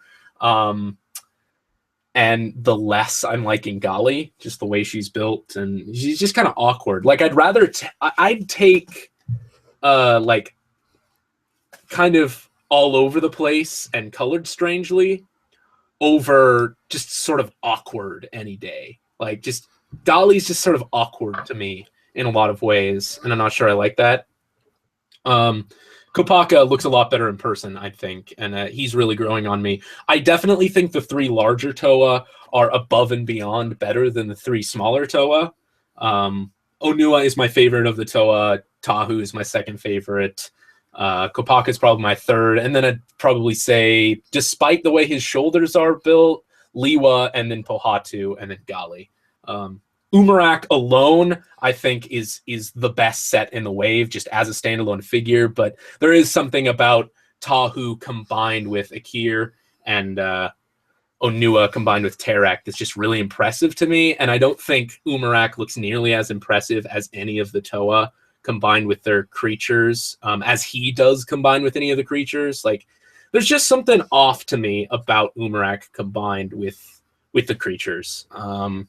I think he just looks a lot better without, is what I guess I'm trying to say.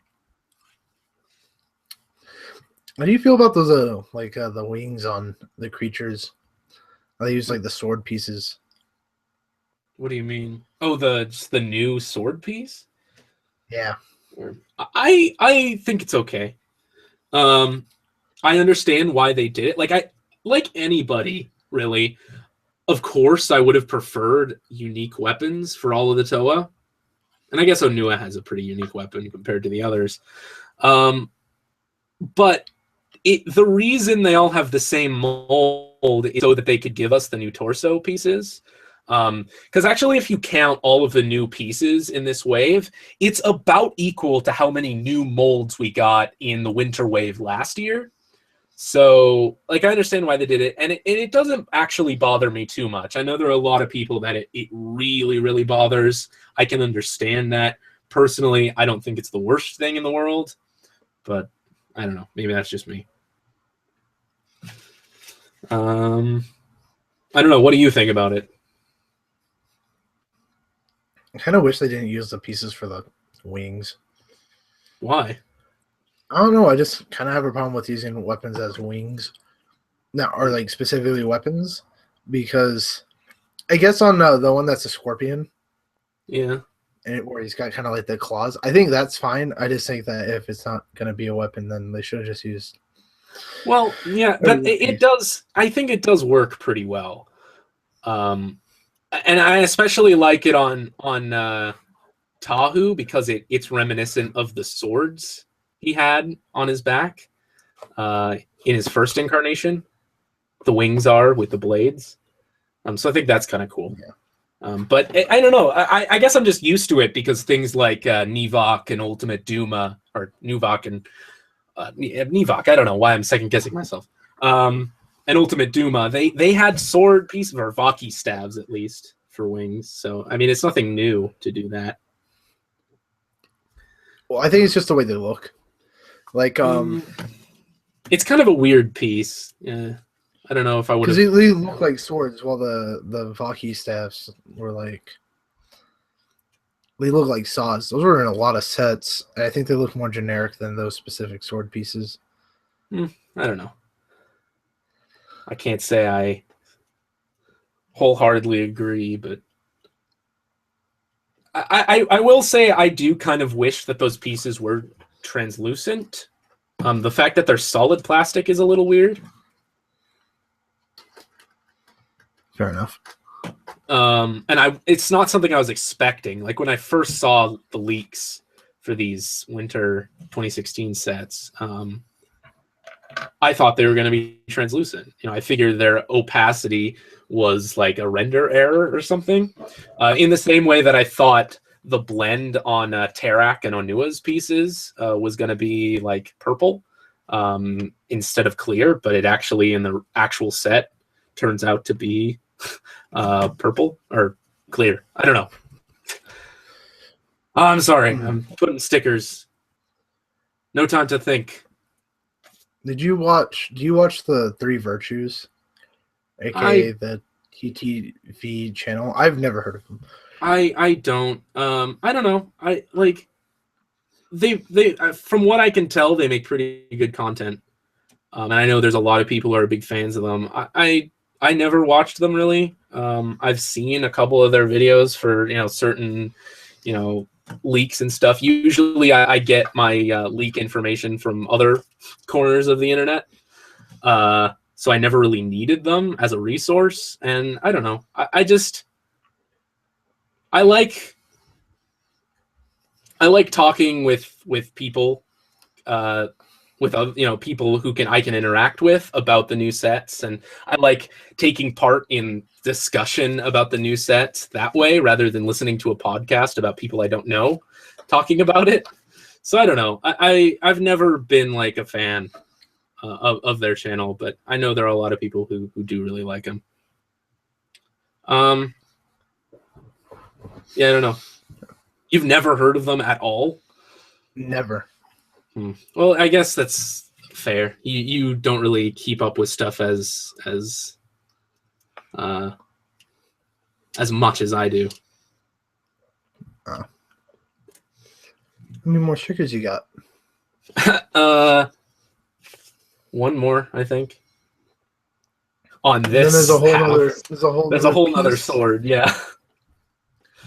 So that's fun. Why does this come in two pieces? Because it's too big, I guess, and too many pieces to be one thing. I don't know. It does seem weird because it's like, why would you get one half of the Gangun saber and not the other half? I don't know. It's a marketing ploy of some kind, I'm sure. Anyway, there you go. There is that. There's the half. Candy. It actually looks pretty good, like from a distance. Like it looks pretty close to the DX one. Like just all the details are there. Most of the colors are there just because of how many freaking stickers there are. Of course, on this side, it's completely blank. But yeah. I guess you're quite popular on the TTV message boards. Really? I've never really lurked there. I don't know. If that's the case, then cool. Well, I know that you've been mentioned several times on Reddit for the Bionicle stuff there. Really? I don't really keep up with like TTV or Reddit or anything like that. So, I mean, occasionally I check Reddit for if leaks come out, and that's one of the places that they sometimes show up first. That and like I don't know, sometimes I've lurked on 4chan on the toy threads to see if there are leaks there occasionally, but not too often. Yeah. Well, I don't like interacting with 4chan very well because it's kind of a hostile environment sometimes, and I don't know. Yeah, you gotta go in there and say that you're 42 and you don't identify as male, and then they'll accept you. Oh, let's not get into that. Let's not get into touchy subjects like that. 4chan. Oh, bad place. Whatever. Anyway, here we are. But the leaks were on Imager, so Reddit. Well, yeah, they somebody usually compiles them together and puts them on Imager so they're easier to share. And that's what I sent you a link to, but they were originally on somewhere. I don't know where they showed up originally. Anyway, here we go. Here is the second half. It's kind of misleading a little bit because for both of them, it shows. For both of the boxes, it shows the full Gangun Saber if you disregard this section here. So, like, if you didn't know, you'd think you get the whole gun with this one, and you think you'd get the whole sword with the other one, but that is not the case. This section just comes with this small piece here. And again, like, especially if you can't read Japanese like me, who knows? Like, who knows how that would go? But yeah. 10 piece. So let's get started on this one. After I build this, I have one more Lego set, and then that's it. And then I'm good. Then we're done. So just giving you kind of an ETA. I should probably do this. Probably open this up. I will say I am liking this live stream a little bit better in the sense that I'm building more things, more varied things. Because, yeah, like the last live stream was fun. It was the first time I did it. Kind of just no holds barred. Went a little crazy with the chat as I mentioned. Just answered a whole ton of questions, whole ton of weird, silly questions, and it was fun. But like, I like that we're doing much. I like building much smaller things and much more varied smaller things because it did get a little tiring building that Wall-E for 4 hours. That was a little much on my end. Like seriously, after that live stream, I was exhausted, like absolutely exhausted. And this time it is a lot of sitting, but this time it's a little more relaxed for several reasons. And I think the fact that there's a more varied line of subjects here is helping, keeping me more, lively and interested. I mean, Wall-E was like 700 pieces. That's nonsense. Why did I even think that was a good idea building on camera at all? Even in a live stream. I don't know. But we did it. That was a thing. Yellow icon this time. Yep.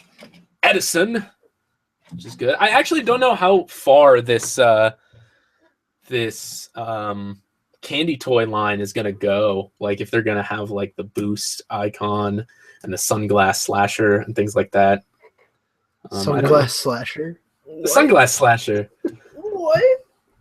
I showed you that. You showed me. It's got the goofy eyeballs. I actually have that. I didn't show you it in our last like Skype call. We talk often. It's not just a strictly business kind of collaboration between us. We're friends. We talk about stuff often, and yeah. I think I like weird looking.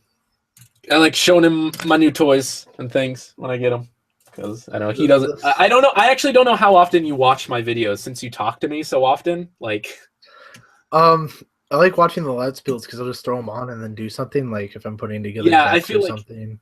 Yeah, I feel like that's what a lot of people do with my Let's Builds is just kind of let them go as background noise, which is fine. That's a completely valid way of watching them. I mean, they're not super exciting to the point where it'll hold your attention for the whole 40 minutes or whatever. Yeah. Well, it's fun. I usually watch the whole thing. So yeah. And I see them anyways before the videos go up. So well, yeah, usually. What's your thoughts on all the questions asking you thoughts on thoughts on thoughts? Thoughts? Thoughts for your thoughts. That's what is that from? Oh, Parks and Rec. The 7 seasons up. I haven't seen it yet. Oh yeah, it's on Netflix. the in Parks and Rec in Pawnee. There's a radio show called Thoughts for Your Thoughts. Thoughts for Your Thoughts. Wesley Knope. Oh yeah, it's I love that show so much. It's great. It's just it's a feel good show. Like I've watched it through like twice now, but I could just put it on and watch any episode, and it's a feel good show. I like it. Yeah. So, all right, here we go. Icon get Cast off. Cast off. Change Beetle. I say that all the time. I've never watched Kabuto. You've watched Decade. I think is the only show you've watched all the way through, right? Yeah. No, Forza. Did you watch Forza all the way through? Yeah, because like this is weird and I don't like it, but I like torturing myself. Oh, I've actually started watching Forza again. I actually really like it. I used to not like Forza at all. Like all of the characters were annoying to me, and I didn't like the theme song, and the design was weird. But I started watching it again, and I really like it. I don't know what changed. I don't know what was wrong with me the first time, but I'm really enjoying it. Actually, it's about friendship, dude. It's written by the same people as Gurren Lagann, dude. I don't know why you don't like it. Is it? I thought you were is. gonna say Yu-Gi-Oh! I just thought of Taya. No, dude. This head writer, I think, is the head writer of Gurren Lagann, and you love Gurren Lagann. I don't know. I probably have to watch it again. It has been maybe years. A while. Yeah. You also watched O's too. I did watch O's. O's was amazing. O's is great. O's is my favorite series. And then I watched Decade out of pure because you don't like it. I don't really like. Well, here's the thing. I like Decade episode by episode. I think if you don't recognize it really as a coherent series, because it isn't. It's not coherent in the slightest. But if you just kind of watch the episodes individually for what they're worth, it's fun. It's a really fun series. But like, don't take it too seriously or try and think that anything is going to make any sense or hope for any kind of payoff in any of the plot threads, because it does not deliver at all. But again, I think Decade is kind of more fun if you actually watch the series that it pays homage to, but you didn't, so I don't know. I still enjoyed Decade. I like his thought, like how he's got cards and he's the killer of everything. The destroyer of worlds, Uber Edge. Well, I kind of like put him in the same place as the movies.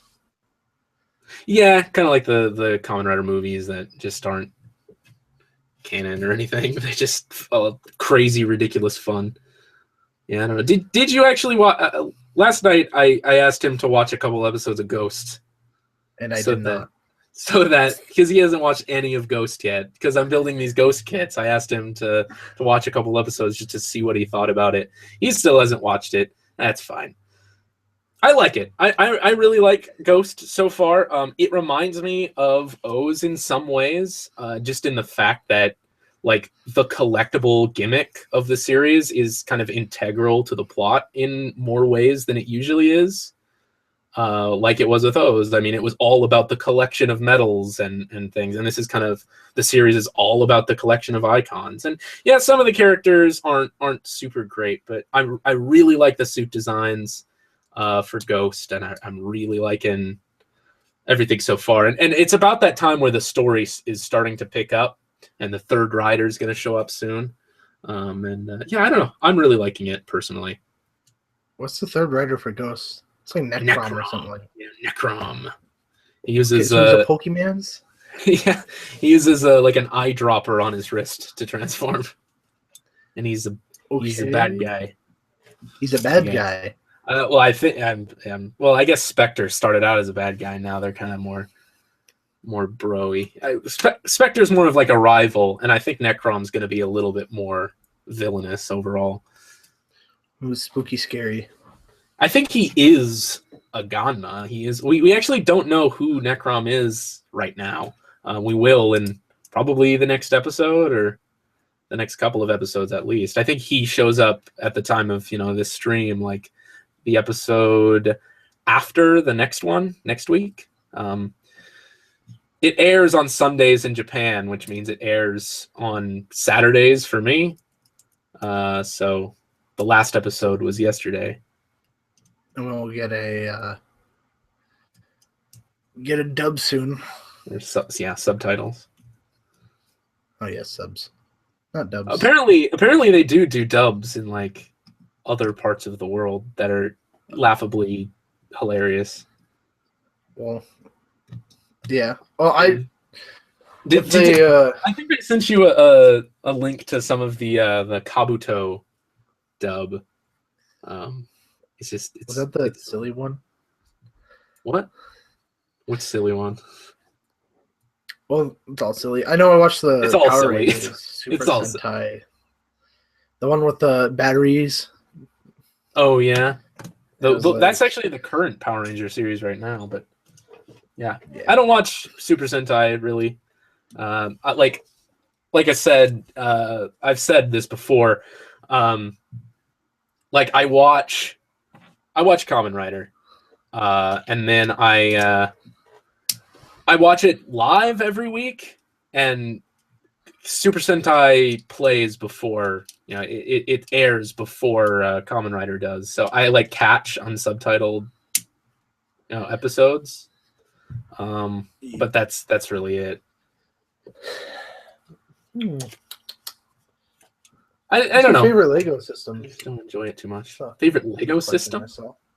Yeah. Or probably series. System series.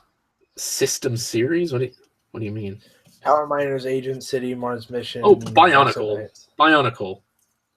Like probably above and beyond. Like system series. Oh, yeah. I thought initially I thought the question was like, what's your favorite system? Like CCBS, Duplo. And then yeah, dude. Duplo's where it's at, man. Oh yeah, Duplo, man. And then I thought, just what's your favorite series? Okay, now I understand the question, and probably Exoforce, but like current. That was great. Yeah, until it fell apart. Until it didn't know where it was going and exploded into oblivion. I think that what happened to it is the same thing that's happening to Ninjago. I don't think so. Ninjago's still popular than ever, dude. It's getting an actual movie next year or the year after, I think, like the Lego movie, like an in theaters thing. So Ninjago is stupid popular, and I don't think you understand that. Like Ninjago's like maybe only second to Star Wars. Like seriously, the most popular theme. Although Nexo Knights is kind of, I feel like it's a theme that's kind of trying to give Ninjago a run for its money in a lot of ways. It feels a lot like I went to the store. I went to the store and checked out the sets for Nexo Knights, and they look pretty good. Yeah, they look cool. I'm liking the new pieces because like they have a spike pieces that makes maces, and I'm like, this would have been great for for Megatron. Ninjago is also really good at giving new pieces as well. Like, so I don't know. I don't think I'm gonna go all in collecting Nexo Knights, but I did actually get the Nexo Knights poly bag when I bought all of the 2016 Bionicle sets at the Lego store. I actually got 2 of them because I split my to get more VIP points. I split my purchase into 2, and they gave me 2 Nexo Knights poly bags. And I'm thinking of doing a like kind of the same kind of thing I did with the Bionicle Hero Pack on that, just to say, hey, look, this is a thing. But I also have some of the Bionicle Villain Packs on the way. I ordered a few of those from Bricklink. And I plan on doing something similar to the Hero Pack Let's Build for that. as well. But it was that was actually never released in the US. I mean, as of now, it seemed to coincide with last year's summer wave, and that's passed already. So I don't know if it's ever going to get released in the US. But it was released in like Russia and a couple other places. I bet I bought it from a seller on Bricklink from Hungary. Still hasn't arrived yet, so it's been like a week. So yeah, I don't know, but that is a thing that is gonna happen, and I'll probably in the same sitting as I film the Nexonites one. But yeah, I can't promise anything more than that as far as Nexonites goes. I mean, it seems like a cool concept, like futuristic knights. That is just it's a cool concept, but I don't know. Well, like, I don't know, the builds look pretty good because at Target they got those acrylic boxes with them.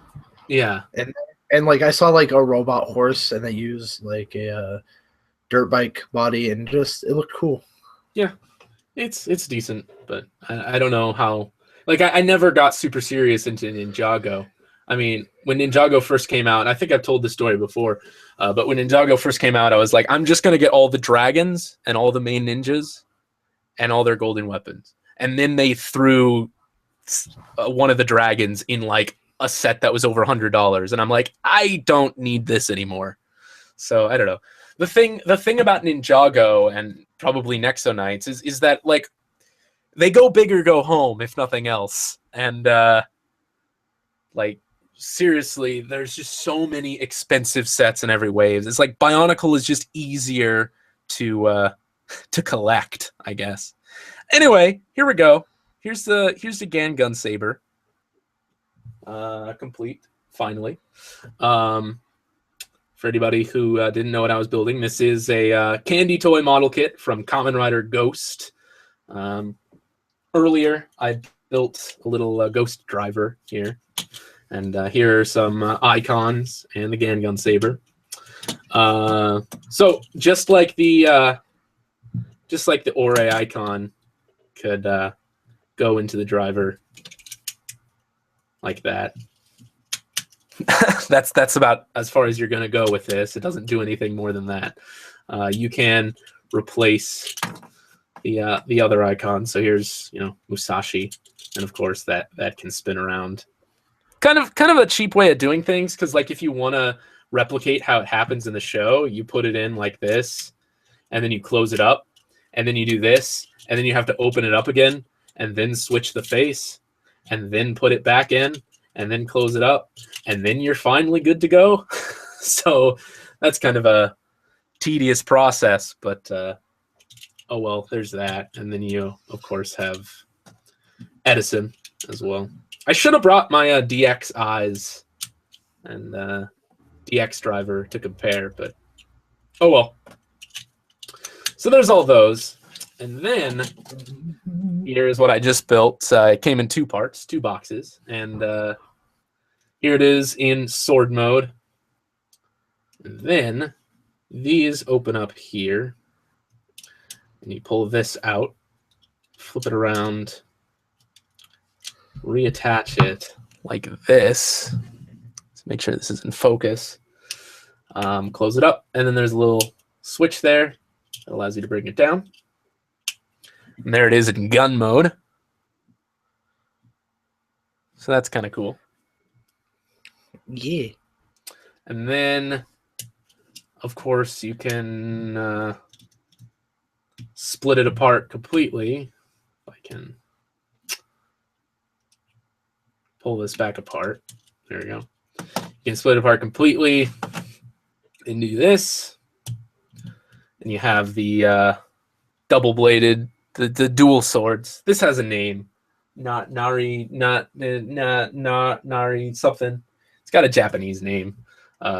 Dual wielding swords, the style, I guess. Two small swords that you dual wield. So there's that.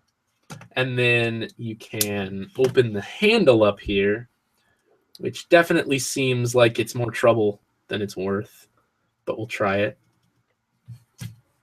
Gotta use this tool here. Sold separately, not included. This came in like LBX kits. And open this up like that. And then you can attach this like so to get the Naginata mode. So yeah, does everything the DX one does, sans the sounds, but yeah, kind of a neat thing. I don't know if I'm gonna get any more of these. I received these as gifts this last Christmas, so I don't know. They're fun little things to have, I guess. But I don't know. I think it's clear that I prefer the DX versions of the toys, but like, why wouldn't I? It has deluxe in the title. So anyway, there you go. There are the Kamen Rider Ghost candy toys. All right. You got a Lego set next, right? Yep, one more Lego set here. Also, they came with candy, so there's that. That's fun. Eat the candy. I'll have another piece of candy before I do the next Lego set. Not Smarties, but...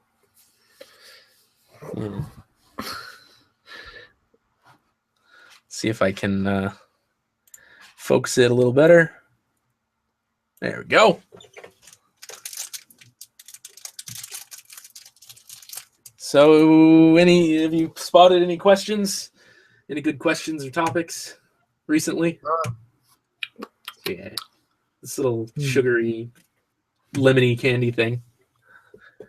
I guess we could take a small break and you look at it. Yeah, I'll do that here.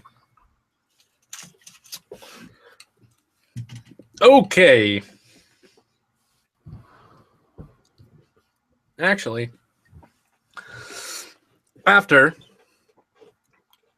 I take a look at this, I'm actually going to stand up and stretch my legs for a second. Okay.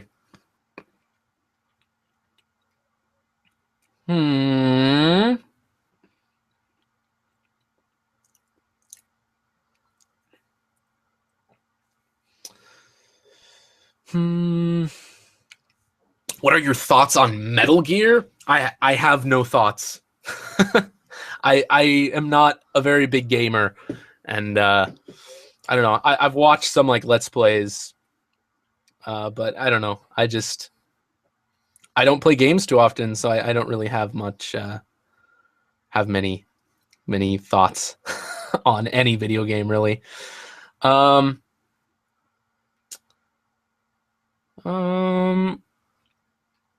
do see some questions about my 2016 set reviews.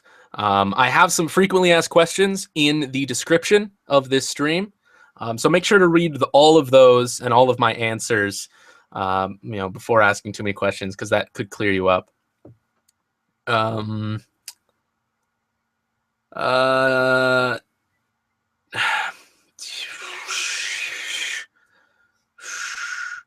Have you watched? I can't remember if you said if you'd watched One Punch Man. Are you keeping up with that? Yeah. Oh, it's over already. Is it over completely? Yeah, it's only like 12, 13 episodes. Oh, really? Okay. Yeah. You've recommended it to me, and somebody said asked if I'd watched it. Yeah, it seems interesting. Okay, it seems interesting. I'll probably watch it, especially now that I know it's so short. I'll probably watch that, but I have not watched it yet. Yeah, well, it's only the first season, but I did talk a lot about the summer Bionicle sets earlier in the stream, and I went into a lot of detail and speculation then. So if you missed that, you could probably go back. I'm not sure I want to ramble on about it a second time in a single stream, so probably going to skip that. But I'm actually going to stand up here in a little bit, and then I'm going to build the next Lego set, and I'll be back in just a second.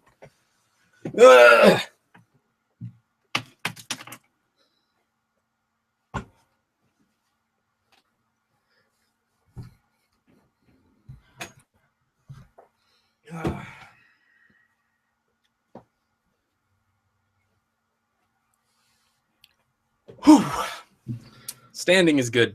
Standing is a thing you should do. more I than should once an probably hour. do it.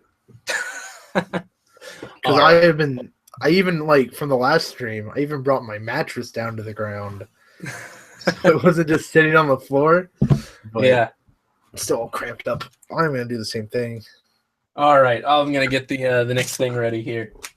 So next up, I'm gonna be building the Ant-Man final battle here.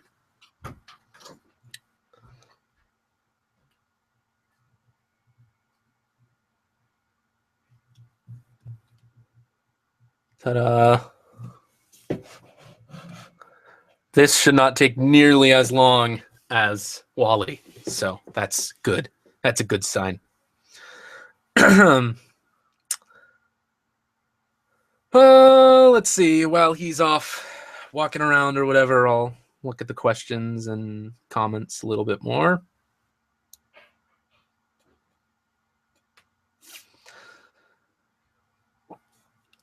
What do you think about the new Bionicle wave? I talked a lot about them in my Let's Builds forum, so if you haven't seen those, you should check those out. If you're talking about the leaks, I talked about those extensively earlier in this stream, so just rewind to the first like 20-30 minutes, and you should probably hear me talking about that later in your spare time. Ant-Man. Um, I've actually never seen Ant-Man still after all this time. really? Yeah. Do that. It's a good one. It's a good one. I also haven't seen, still haven't seen Captain America 2.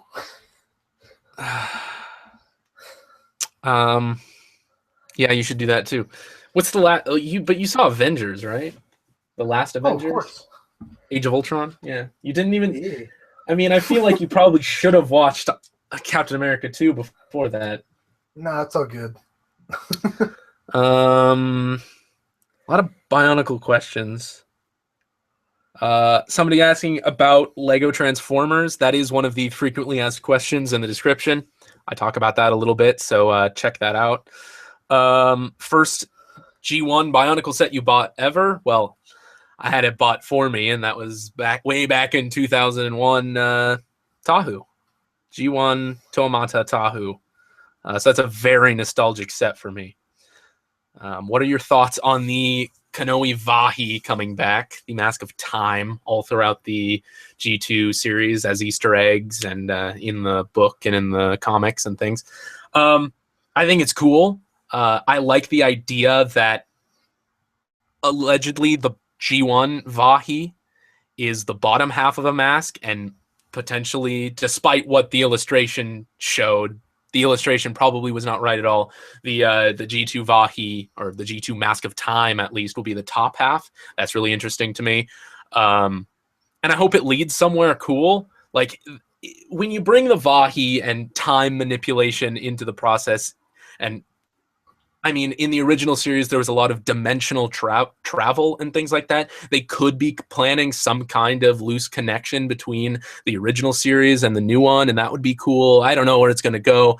I do think we probably will get a Mask of Time in a set at some point, but we'll just have to wait and see. Okay. So, here we go. Let's crack this new set open here. Are you ready? I'm ready. You ready? Okie doke. Here we go. Here we go.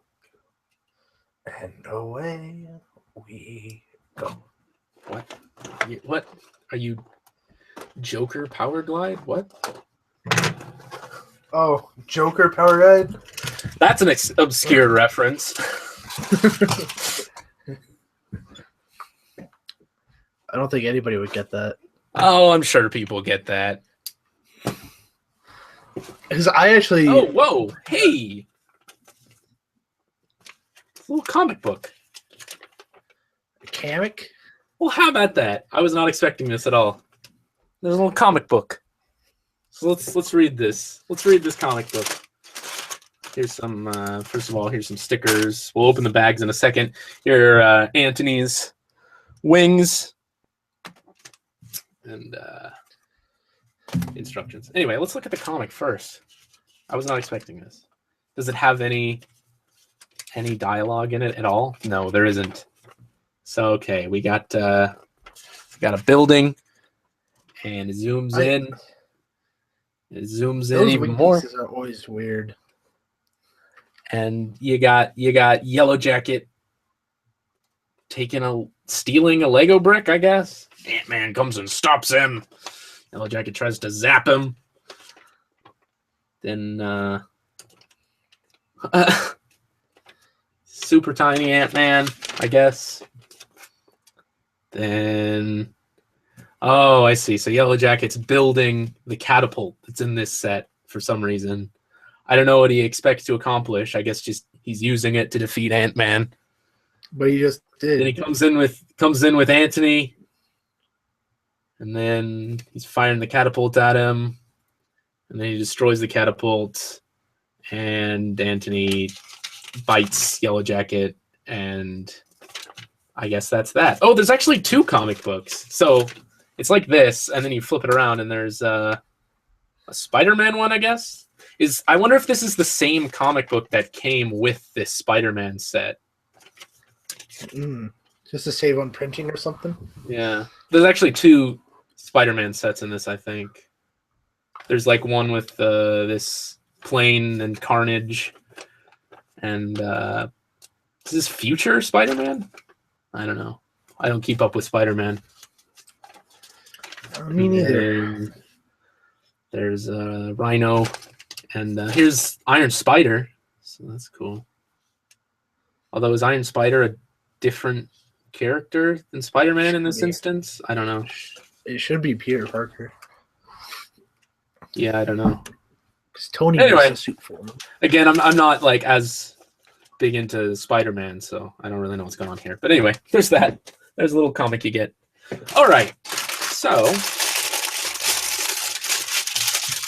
before I start building this, I'm gonna check the time. Oh, it was Ultimate Spider-Man.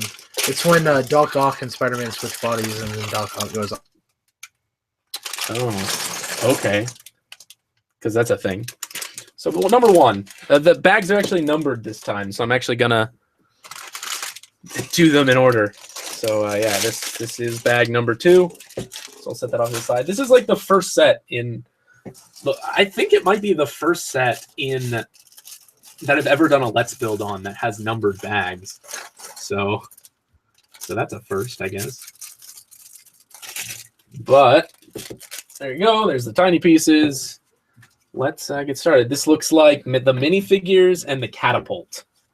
Starting off with things. This is actually a pretty thick instruction booklet, all things considered. Let me zoom in on things here. Okay. Pieces and pieces. It's an alternate Spider-Man where Peter Parker dies, but I can't remember his name. Yeah, I was wrong. I learned everything I know about Spider-Man from my friends. Okay. Oh yeah, this set has one of these little jumper things. Have you ever seen one of these? And when I look at this set on the shelf, well, I haven't seen him in action. So yeah, it works kind of like one of those little like plastic leapfrog thingies. Oh. And you put it on the feet of a minifigure, and they can jump, I guess. Once I build the minifigure here, I'll test that out. So, which pair of legs goes to what? There's actually, I think, 2 Ant-Men in this set. There's Scott Lang, and then also a Hank Pym, I guess. I didn't think their suits were any different in the movie. Is he in the other bag? I don't know. Yeah.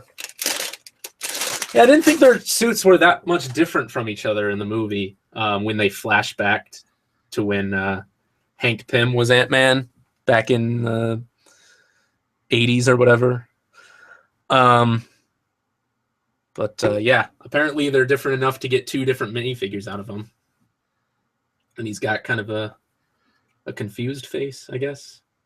I don't know. It's kind of a cool minifigure. I guess the jumpers hurt the minifigures by cracking the bottom of the feet. Really? Yeah. Hmm. Oh, geez, yeah, that is kind of tight.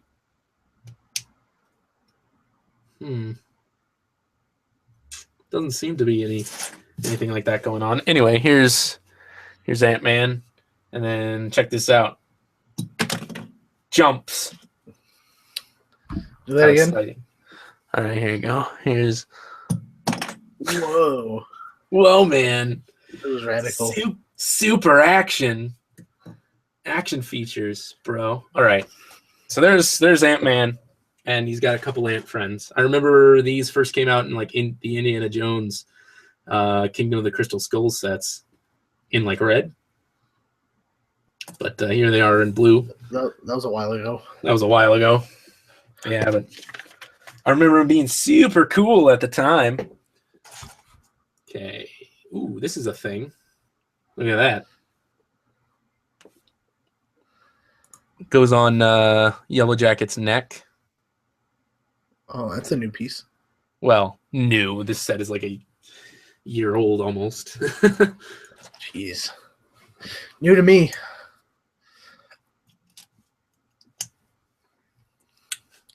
Okay.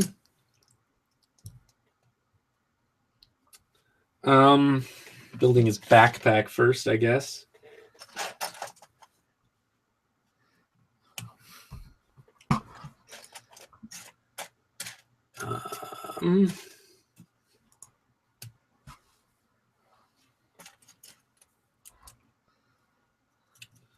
You check the comments, see if there's anything.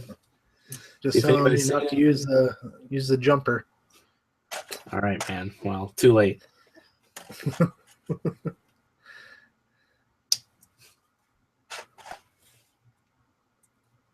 I can assume it doesn't immediately break it though. Like it doesn't seem broken. Well, I've had pieces that do that. Yeah, like it hasn't split his feet yet, so I I can assume that if I just keep Ant-Man on this and don't constantly pull it off and put it back on, then it shouldn't be too much of a problem.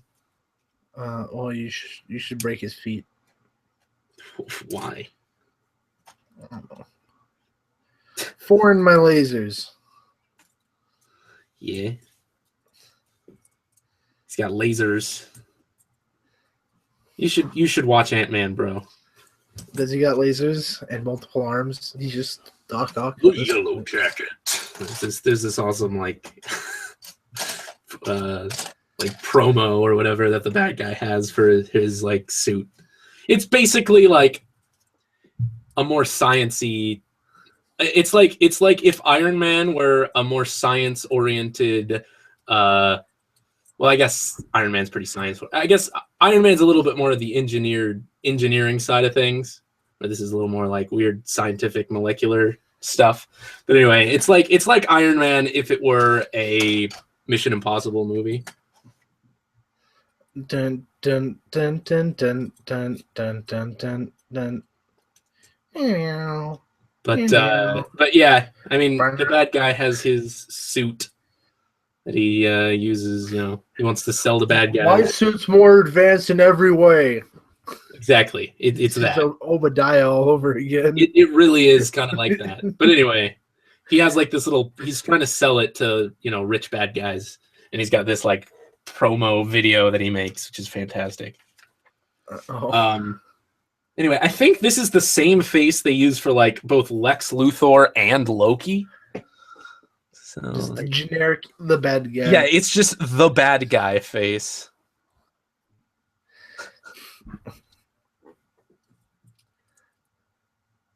But anyway, here we go. You got me thinking about. You got me thinking about Obadiah as every bad guy ever. Yeah, I can see it now. They just replace Jesse Eisenberg with Jeff Bridges halfway through Batman v Superman, and he's just like, "My suit's more advanced in every way" as he fights Batman. Yeah, I don't know. Tony Stark built this in a cave with a box of scraps. Anyway, Yellow Jacket's got these little pew pew things. Have you built any Something sets is with powerful. No, those? Yeah, I they're kind of built cool. the Minecraft one because I'm original. What? Someone was like pointing that out because a Minecraft set comes with a snow golem and it's got brown ones for like stick arms and he shoots snowballs at them. And I thought that was neat. And they're like, this looks stupid. You know what? I should actually put this on Yellow Jacket for a couple of reasons. Jeez, that really does hug onto their feet. Yikes. So you're gonna break his feet. Yeah, let me not do that. Jeez, why did they think this was a good idea? So they don't want you to lose the figure. I was wanting to put it on Yellow Jacket so that he could both stand up and look like he's flying. But God, this is ridiculous. Okay, there you go. It isn't broken, so there's that. Well, they don't want you to like lose the jumper plate when you fling the. Yeah, I guess it literally is a jumper plate. Not like the Lego element that fans call a jumper plate. Yes. I think something flew behind my backdrop here. Or maybe it's lost forever. So I don't know. I'll find it later. It's just a yellow stub. Anyway, there you go. So now Yellow Jacket can both fly and stand up because he's so back heavy. So there you go. Anyway, here's that. Oh. And then you gotta flick him, and then it'll touch the carpet and disappear forever. Yeah. He does flips. Sick flips, bro. I love this. All right, I should probably stop doing that before I lose everything. All right, here we go. Let's actually start building the brick part of this set instead of playing with these minifigures. Okay.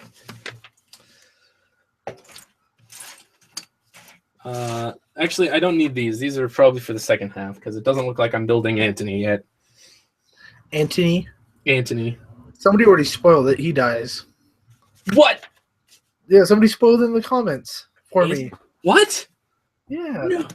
No, I didn't know that. I haven't seen the movie. Actually, I have. So upset. That's like when I got Dusk Till Dawn spoiled for me, and I was upset. You got what spoiled? Dusk Till Dawn by Quentin Tarantino. Oh, yeah. Have you not seen that? I have It's not. on Netflix. Okay. Then I'm not going to spoil it for you. Okay, well, don't do it anyway. There's all these people watching. Or did you forget? Forget what? That there's people watching? I didn't forget about him. All right. Anyway, but you should watch that. It caught me off guard.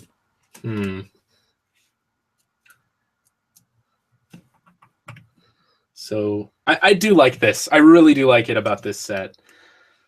How they're like Lego bricks. Yeah. I'm gonna use my little sticker tool here. But then they have screws because you need screws for your Lego bricks. Apparently, yeah.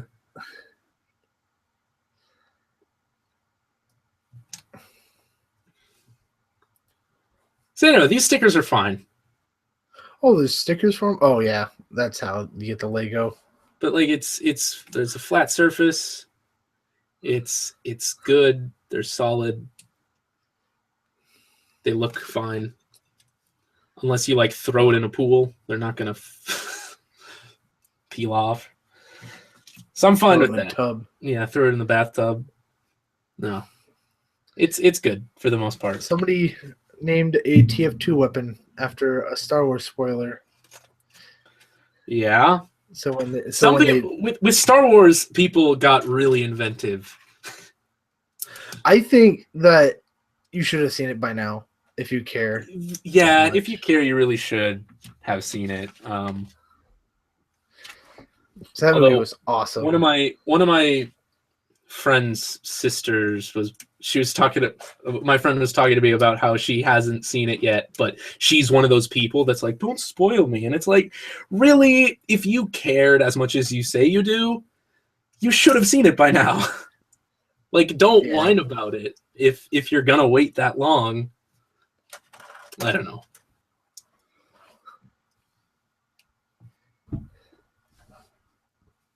It's got one of these like one of these pieces. I don't know. What would you call this? I think it's a lifesaver. A yeah, I guess so. I've seen it used as like a toilet bowl in some actual Lego sets. Yeah, but I think it's lifesaver. Probably. It's just a ring. I actually wanted one of those because I was building an Enki from Gurren Lagann, and he's got the full circle on his forehead. Oh yeah. Remember that? Yeah. It's like the perfect piece for it.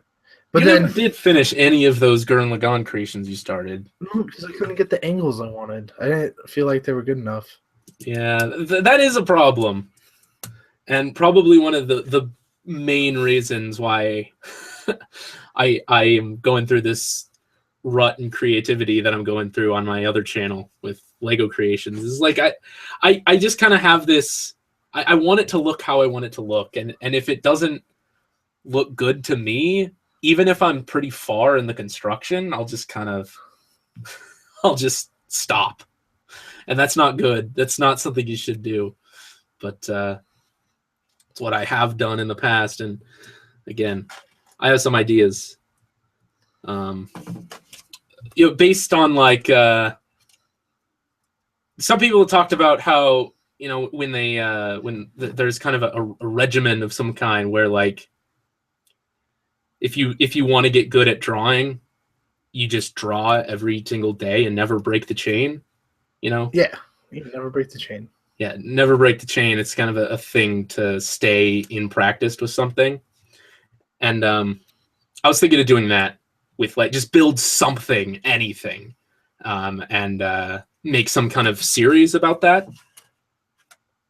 And that's kind of what I'm thinking about. That's sort of the idea I have in the pipeline for my other channel.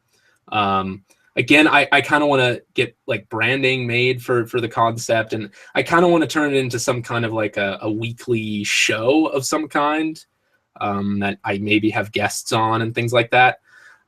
So I don't know. We'll see. It's still in very rough stages, but that's something I want to do. And that's what it's going to be based on, basically, is the not breaking the chain. Just build something, anything, every single day. And then at the end of the week, make a show talking about what I built and what I learned and stuff like that. So if anybody was curious about that, that's kind of the rough idea I have going right now. We'll see how it changes over time, though. This is in the chat. If you draw 100 bodies, 100 hands, 100 eyes, 100 full-scale pinups every single day, you'd probably become amazing. Yeah, well, yeah, that's the whole idea. That's the whole idea. Like, practice makes perfect. So, like, the more you do something, the more experience you have. So, obviously, you'll probably be better at it, and you'll probably be more practiced with it. To an extent. I think in the art world, a lot of quote unquote being good at art is claiming that you are quote unquote good at art. Yeah, because that's how a lot of people used to get famous a long time ago when before photographs and stuff. They just pretend their art's good and then be like, "I am the best," and then people would be like, "Oh yeah." The loudest people were the ones who were recognized, I guess. So yeah, which is also a thing of it's also a thing of like I like to make quality, but like quantity definitely is going to be seen more. Yeah, absolutely. But that's just how it goes, I guess. So yeah, here you go. This actually looks really good, and in fact, the way this looks kind of reminds me of my own building style, where like there aren't any studs exposed, because I guess that's the whole idea, is that they have to make it look like a Lego brick, so they make it very flat and they make what would be the studs like these flat round pieces. This does seem awfully tight, this this connection here with the pin. Like it's supposed to be a catapult, but that does seem kind of restricting. Put it on the ground and test it. Yeah, so anyway, here's that catapult. And I mean here it actually does come with like the small version of the pieces for comparison. So that's kind of funny. So like yeah. That's kind of what it looks like, and then here's what it looks like larger. I guess it works. I guess that does work pretty well. It's not going to go too far, but yeah, it serves its purpose, and it does come with an extra little thing here. So okay, well there's that. There's the little catapult made out of Lego bricks. So now we can move on to Anthony. I wonder what In the next Yellow Jacket was trying to accomplish with this. Somebody made a good point. Cool. If he gains super strength when he's small, how is he gonna hurt him with screws? Yeah, exactly. Well, that's kind of what I said at the very beginning. Like, what is he trying to do here? Why did he build this catapult contraption? I don't know. This my little workstation over here is getting extremely messy. I just have sprues and trash all over the place, and model kits and minifigures and nonsense. Anyway, let's set this off to the side for a second. Here's these ants. Here are these. Okay. All right. Anthony is the last thing we got. Yep. This is the last set we're building today.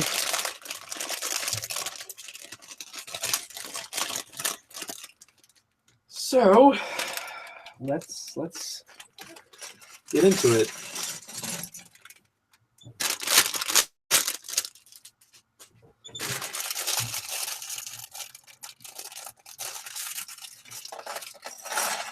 So this set does come with, like I said, 2 Ant-Men.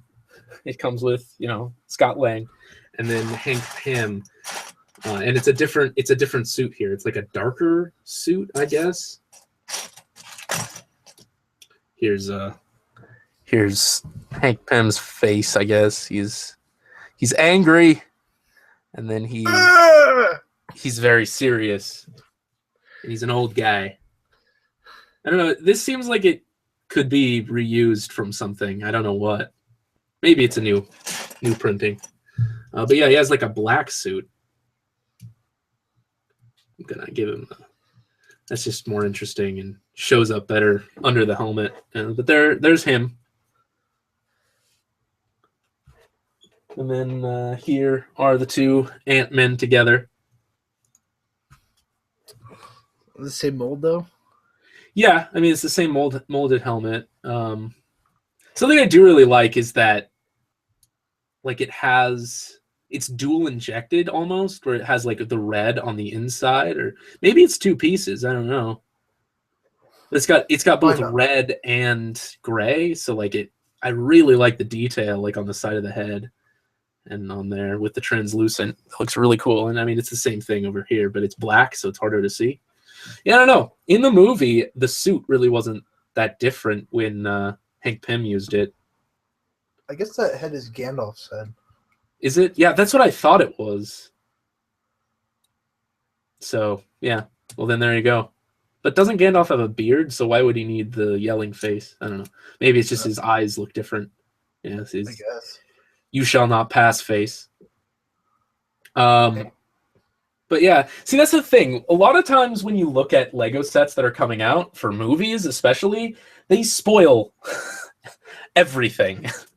Like there is a certain set for the new Captain America movie coming out. They showed off, all the news, or I guess they were leaked. They haven't showed them off.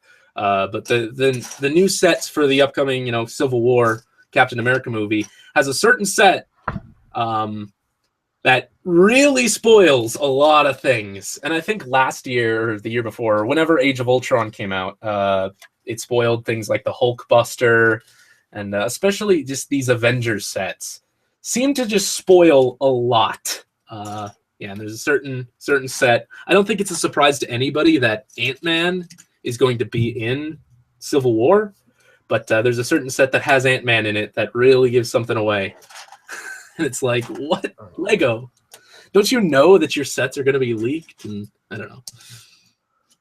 I guess there's no helping it. It's just something you have to come to expect. It's kind of disappointing. What? Leaks. I like being surprised. Yeah, I guess so. Although there's some things I like with leaks, but you know, if those leaks do spoil big story information or like do spoil, like especially with a movie, like with something like Bionicle, when there's a lot of story involved, but it's like something that is slow moving and it's kind of digested through books and you know, and things like that, books and comics, and it's kind of slow moving. Then I think story information spoiled by the leaks is fine, but like for a movie, I can see it being a big spoiler. I don't think there were too many big spoilers for the Star Wars sets, the Force Awakens sets. I'm sure there were a couple, but there weren't any like, you know, some of the really big spoilers weren't shown. You know, like they didn't show, they didn't like say Kylo Ren's real name in any of the products or anything like that. So people Disney Infinity spoiled a lot. Oh, did it? Yeah, I'm not gonna say it, but Disney Infinity spoiled some names and they had to recall all the toys. So wow. I didn't even know that was a thing, although I don't keep up with Disney Infinity, so yeah, well, not a lot of people did. Yeah, I didn't know that was a thing. Anyway, what's going on in the comments? Disappointing. Are the wings on ball joints? Yeah, they are. Oh.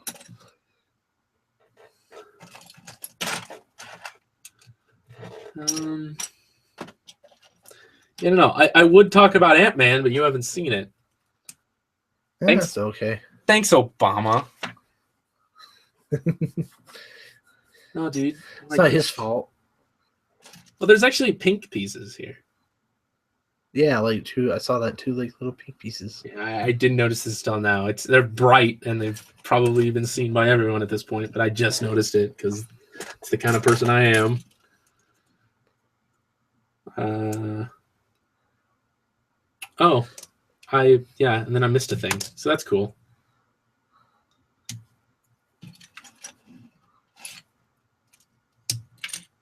So here we go. Here we are. Having a good time building an ant. I like those regular those dark azure pieces right there too. No, these are just regular blue. That's regular blue? I can't tell. Just yeah. Maybe like it's a little difficult to tell. Yeah, it is. I mean, the exposure is kind of different.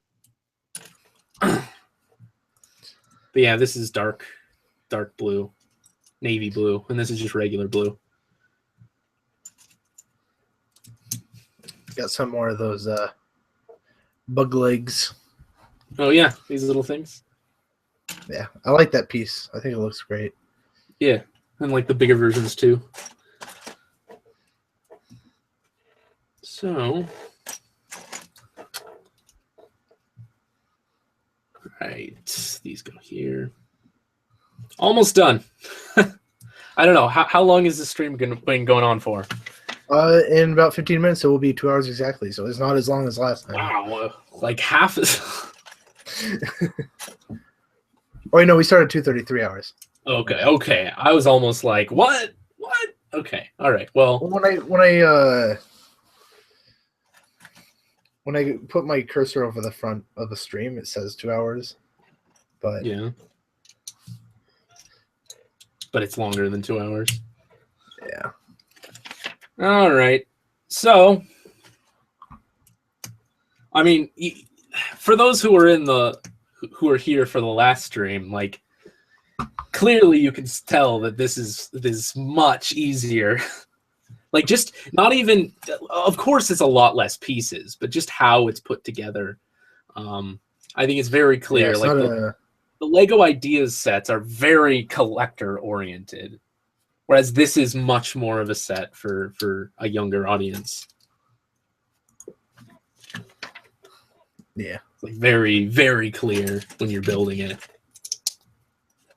But here's the back of the ant here. The abdomen. Like that. So there you go.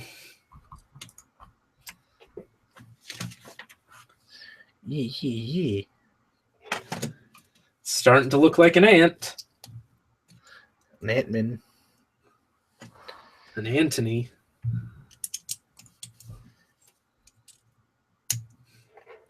What am I building? Is this the head? I think this is the head.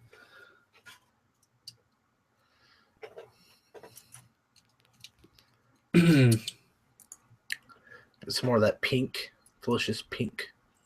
Yeah. See, that's a thing. Like, you know, you get the Mask of Control in Umarak, with Umarak, of course, in the Bionicle wave, and I see a lot of people making like Mask Maker Makuta replicas, I guess, with them. Well, it's just he's got like the same body as a Kimu. Yeah, he's got the same body with a Kimu, just a different color and a different mask. And they most of them use trans purple, but I would totally do that, except like Makuta isn't trans purple in the animations. And I guess you could consider it like artistic liberties and the fact that like the palette is different from the first couple animations to the later ones, so maybe there's inconsistency there, because I can imagine that the Legend video that we got early or late 2014 was put out and made a little bit earlier than the other animations we got, so there could be inconsistencies with that color and what purple became later. But like, from what I can tell, Makuta is totally the actual Lego color trans dark pink. You know, and like, I totally would want to make a Mask Maker set. It's just there aren't any trans dark pink CCBS pieces, obviously. So I don't know. It wouldn't be right. I don't know. It'd be close enough, I guess. I would like to make one out of purple parts. Yeah, I mean, I can see why people do it, and that's probably the best option.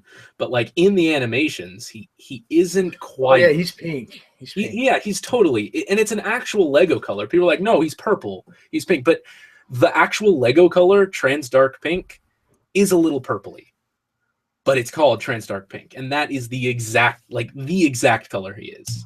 I would like to see an official set. Maybe they'll have one like, I don't know, Mask Maker versus Mask Maker or something. I don't know. I feel like in 2017 they'll probably have an evil Makuta set. Garbage, though. But like, he'll have like the big bad Makuta set, obviously. But then I think it is possible they could make a Mask Maker version of him as well. I don't know. I won't bet on it, but it's a slight possibility, I'd say. So, ant legs going on up in this. I think your sister's in this stream now. Oh, is she? Yeah. Okay. Hello. Hello. So, what? Are you plotting? I'm not plotting anything. You plotting against me? You build an Ant-Man.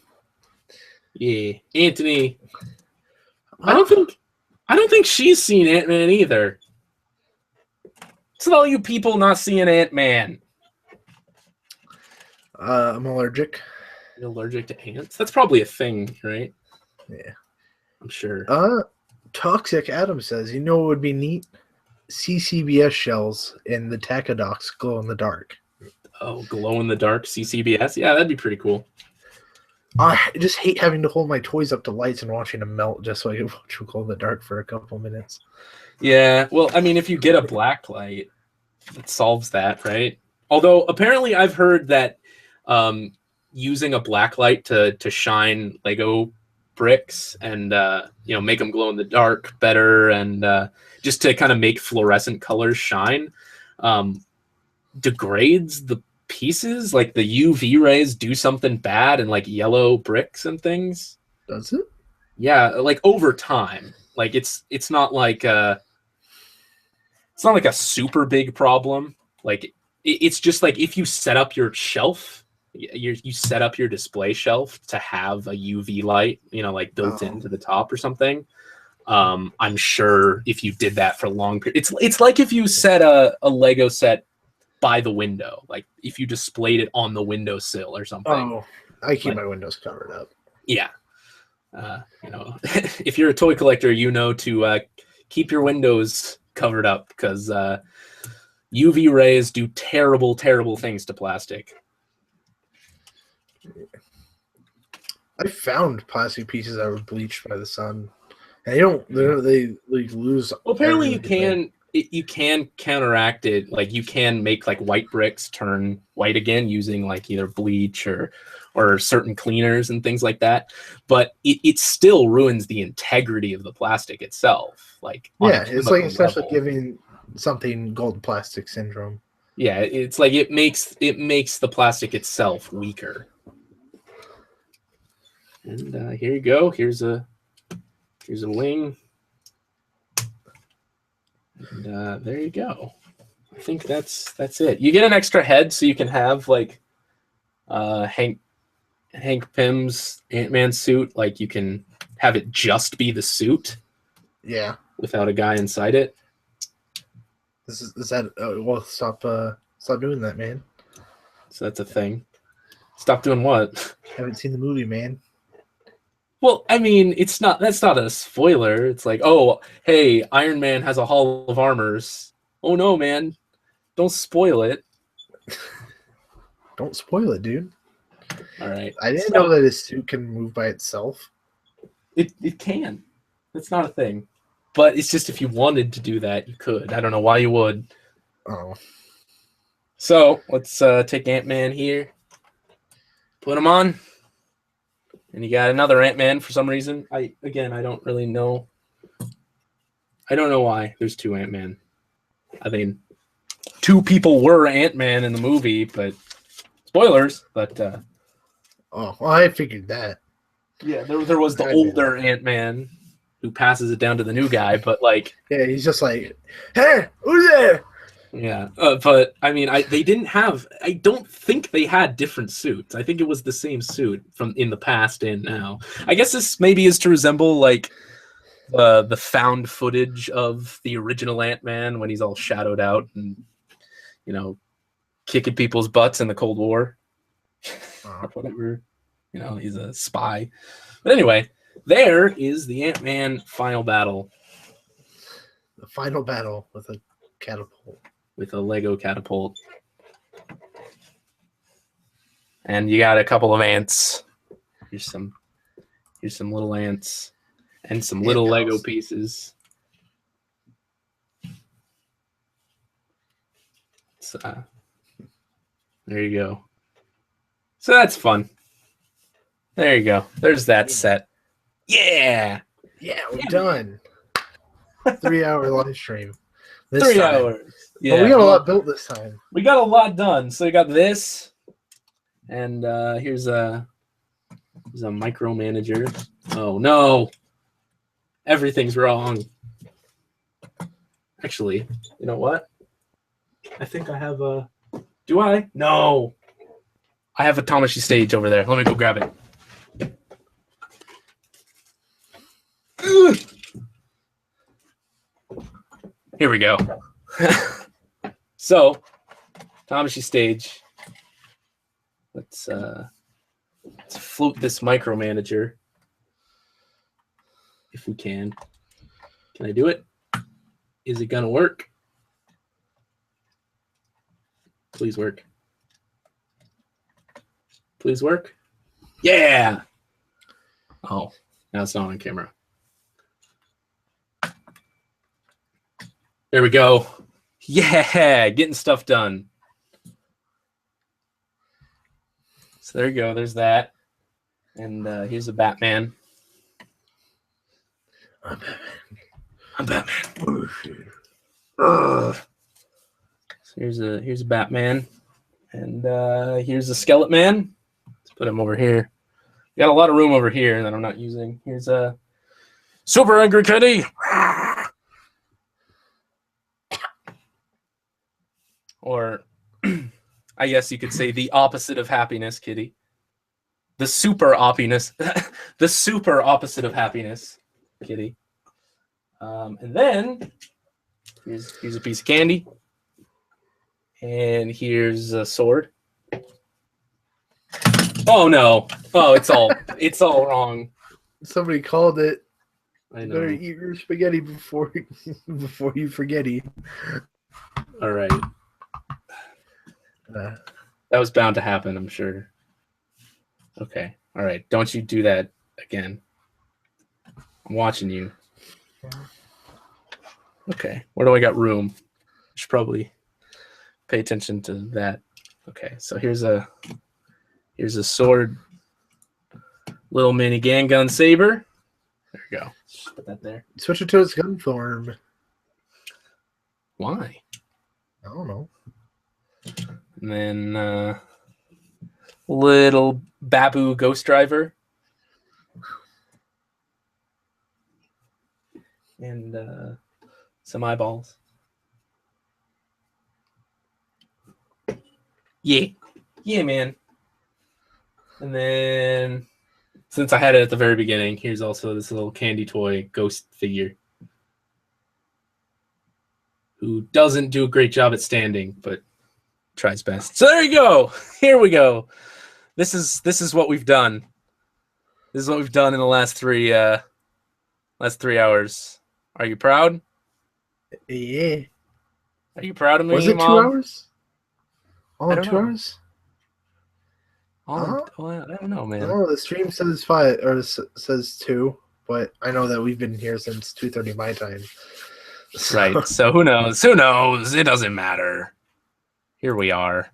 I'm actually noticing that on YouTube, the framing is slightly different from my control panel in the Google Hangouts thing. I don't know. Maybe I'm crazy. I'm just seeing a difference there. Anyway, that's what we did. Yeah. Somebody's not proud of me. I'm proud. Well, that's all I care about. So, here we go. All right. Before I go here, I'll answer some more questions. It's perfect timing.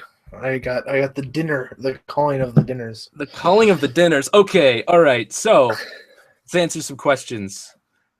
Look a little bit ahead, a little bit in the past, and answer some questions. Hindsight's 2020, but I wear glasses, so some stuff about the 3 virtues. We've actually never watched them. Yeah, we talked about that a little earlier. We don't really watch them. It's nothing personal. It's just not a thing we watch. They love you over there. On their forum Apparently, wars. I don't know. Will you review Ultra Act? I'm not an Ultraman fan. I've tried watching Ultraman before, but I'm just not as into it as Kamen Rider, so I don't know. Probably not. Let's just answer as many as we can now that we're over with it. Now I'll do bullet time Q&A. Do I like spaghetti? Sure, it's okay. What's your favorite final form in the Heisei era of Kamen Rider? There's some really good ones. I really like Blade King form. I really like Wizard Infinity style. Drive type Trideron is pretty cool, but I wouldn't say it's one of my absolute favorites. Yeah, I don't know. There's some good ones. Those are a couple. Thoughts on Hero Factory? I talked about that earlier in the stream, but I really like the toy line. I could care less about the story. One word, Godzilla? Sure, I guess. I really liked the new movie, and some of the older movies have been, all right from what I've seen. I'm not like a super big fan, but like I really enjoyed this new movie, and it makes me a little bit more interested. I have seen pictures from like the new Toho Japanese Godzilla movie that's coming out, I think, next year, and that looks super weird. So yeah, I don't know about that, but anyway, Godzilla. Godzilla 2000 with Orga or whatever his name was. Yeah, I've seen clips from it. I haven't watched the whole thing, I don't think. That one was enjoyable because I just remember Orga trying to absorb him, and then he just blows him up from the inside. Have you ever planned on watching Kamen Rider Kiva? I've seen every single Heisei Kamen Rider series all the way through. So I've already seen Kiva. It's okay. It's all right. I like the designs. I really like the opening theme. I have some big issues with the story. I don't hate it. It's not like my least favorite series like some people say. But yeah.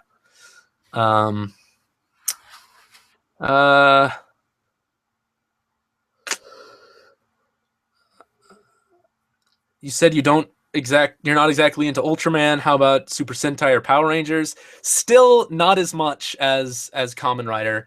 Power Rangers is okay. I'm not really that into it. I was into it for a little bit, several years ago, about 10 years ago, probably. I tried, but I just never caught it. Like I liked the toys and I liked the idea. I never really watched it that much because of when it was on, and I guess I was just never in the right place at the right time. The new show looks okay, but I just have no attachment to any of it because I'm not really into Sentai, what it's based off of, that much. It's just there's something about the theming and the style that I just don't like as much as Kamen Rider. Will I review the Star Wars construction sets?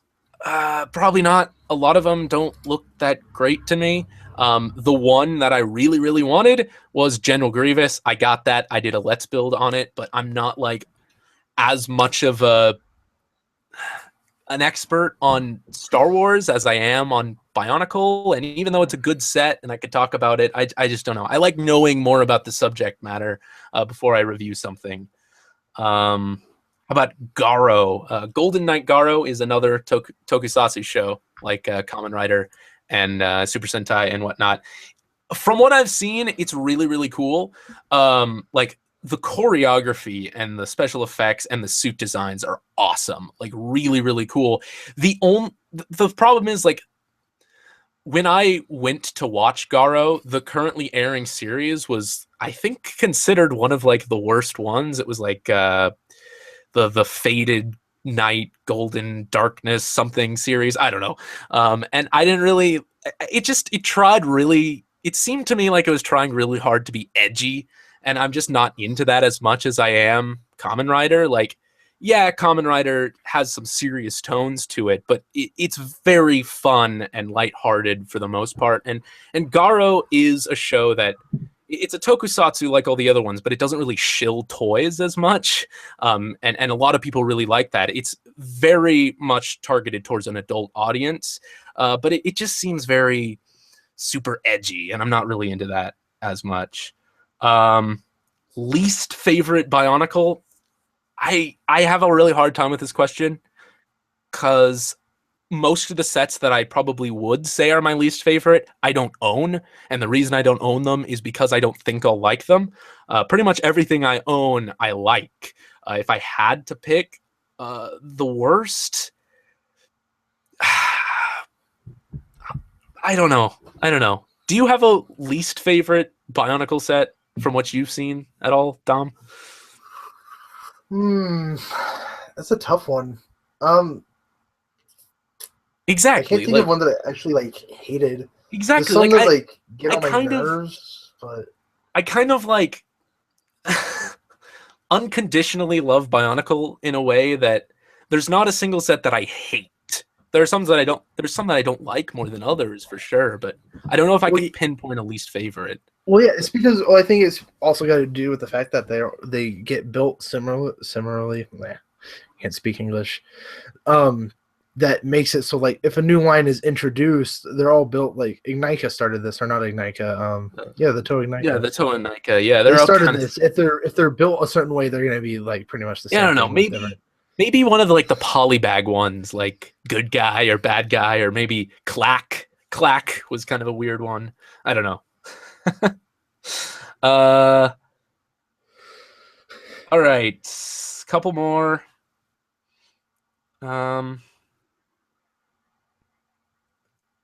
What's your favorite G1 Bionicle build style? I don't know.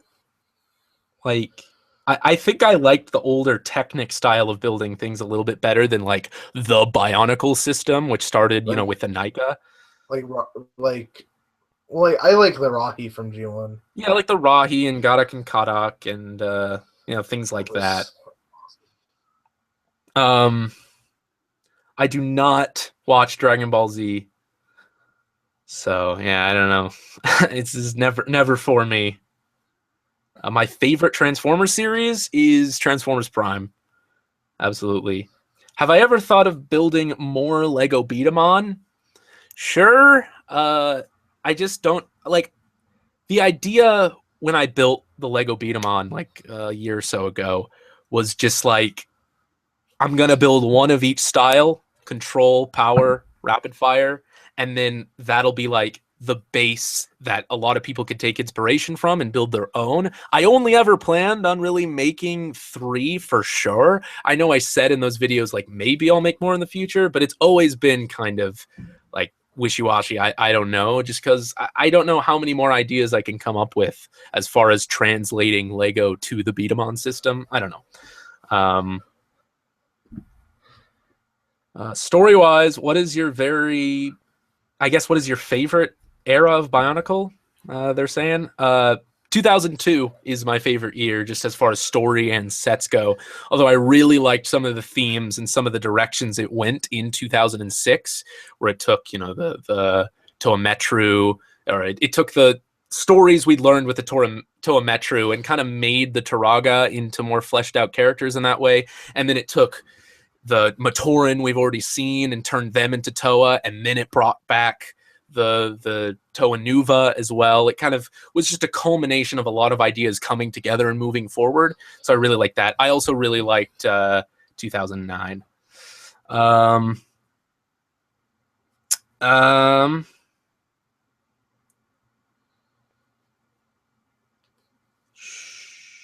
Have you completed any of the Marvel teams in Lego minifigure form? No, because I've always been missing a couple of them. Like back when the first Avengers movie came out, I tried to complete the Avengers and I got most of them, but it's just that like Black Widow came in one really, really big set, and Black Widow has always come in like a big set because I guess she's a girl, and I don't know. I don't know what the reason for that is. I think she is going to come in a smaller set for the new movie, but yeah, I don't know. I just never wanted to spend money on a set for her, and I never really cared about completing the team enough. So yeah, I don't know.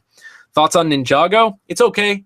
It's just kind of too mainstream, bro. No, I don't know. It's just ungodly popular, and there's so many sets that come out every year that are so expensive that I couldn't possibly keep up, and so I don't really pay too much attention to it. Like, I look at all the new sets in Lego magazines because some of them have some really cool techniques and really cool ideas, like in official sets, so I appreciate them in that respect, but like it's not really something I'm interested in collecting too much. And the same kind of goes for Nexo Knights as well.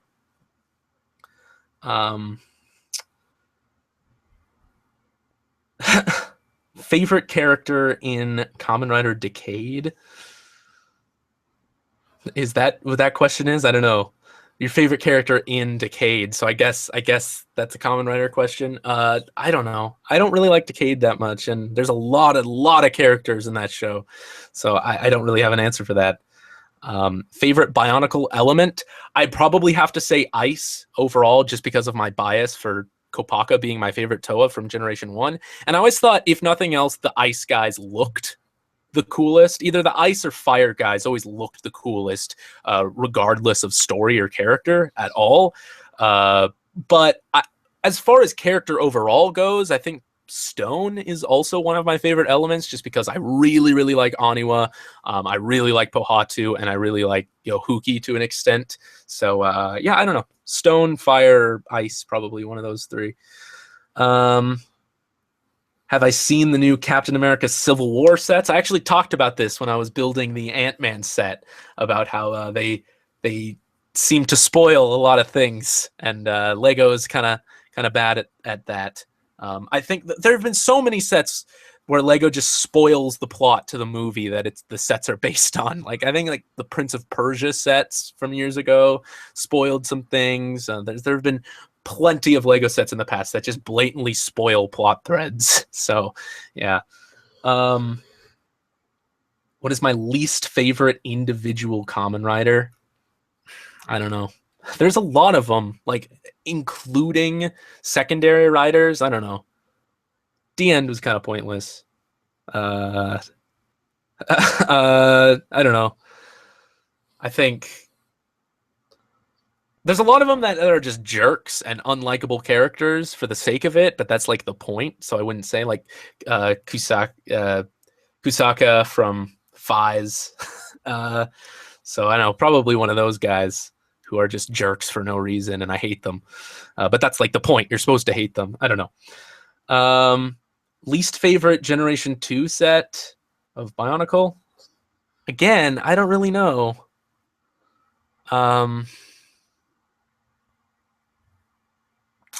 Objectively, Skull Scorpio is probably not a great set, but I still really like it. And same goes for Lord of Skull Spiders to a degree. Like, even the bad sets that a lot of people will say are bad, I still really like them. So it's hard for me to pick a least favorite in a lot of different things.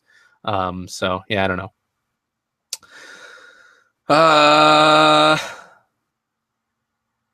Who is my favorite secondary Kamen Rider? I really like Spectre, just because I think he looks super cool. Character-wise, he hasn't offered a whole lot yet, so I wouldn't say that. I really like Kamen Rider Birth, just because I love O's in general, and I think Date, especially as Birth, is a really cool character.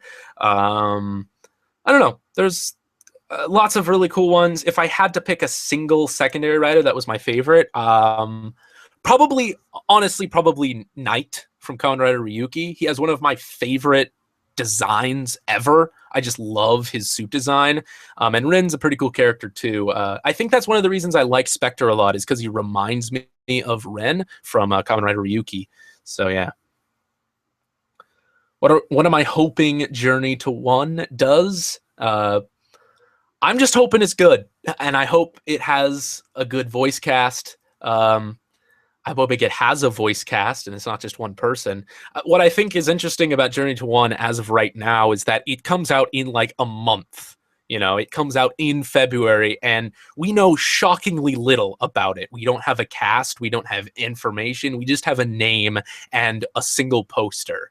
And so it's a very mysterious thing, and I just hope it's good. That's all I can ask for right now.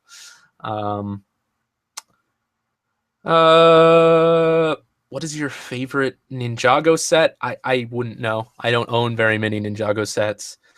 Probably one of the dragons. I like me some dragons. Can you give me some tips for making a successful YouTube channel? Yes, I've said this many times before. Find something you really like, and then just kind of like put all of your effort into it. And the most important part is never to stop. Like, if you care about something and you keep making content, and you never just give up because people aren't watching your content, you just keep going and keep getting better, and stay very close to the viewership that you have. You'll probably get people noticing you, and as long as you get better and you're good to your fans, you're good to the the content you make and you really, like I said, put your heart into it and it's something you really enjoy doing, I don't know, I think you'll do well. And I've seen a lot of people do well that way, and that's kind of what I did. And even though on my first channel, I haven't made a lot, like I'm still amazed by like the viewership that I still have over there. Like I cannot believe that like I haven't made content in a while and I'm still getting subscribers, and I feel terrible for that. Like it doesn't make any sense to me. But really, once you get a viewership going and you start that ball rolling, I don't think, as long as you keep making content and you keep acknowledging your fan base, it never stops. Like it never, I don't think I've ever dramatically lost subscribers, which is an interesting phenomenon to me. But yeah, I don't know. It boggles my mind and I don't really understand it, but that's really the best advice I can give. What are your thoughts on Lego discontinuing Hero Factory? I mean, it kind of started to overstay its welcome. I think by the time Brain Attack came out, like I feel like Breakout was a very like a big event in the storyline, seems like to me. And I feel like they could have ended it with Breakout, because they released pretty much every single hero thus far in a new form in that series, and it really kind of felt like a climax. Again, I never followed the story, so I don't know, but that's what it seemed to me from just a toy line perspective. And then they just kept going, and every series after that just kind of got weirder and weirder. And then I really like the look of a lot of Invasion from Below sets, but they're mecha suits, they're giant robots, and that's what I'm into. So they were interesting to me, but I didn't like the shift in scale that happened, so I didn't decide to collect any of those. And then it turned out that was the last wave, and Bionicle is coming back. And so in that respect, I'm glad it was replaced by Bionicle, because generally I like Bionicle a whole lot more. Do I like Pokemon? Yeah, I like the games. I don't really watch the show too much. But yeah, I mean, every new generation of game that comes out, I tend to get it and play it. I don't like play competitively or anything, and I don't like EV train or anything. I just kind of play the game for fun and try and catch as many Pokemon as possible. But yeah, I like Pokemon, just kind of passively though.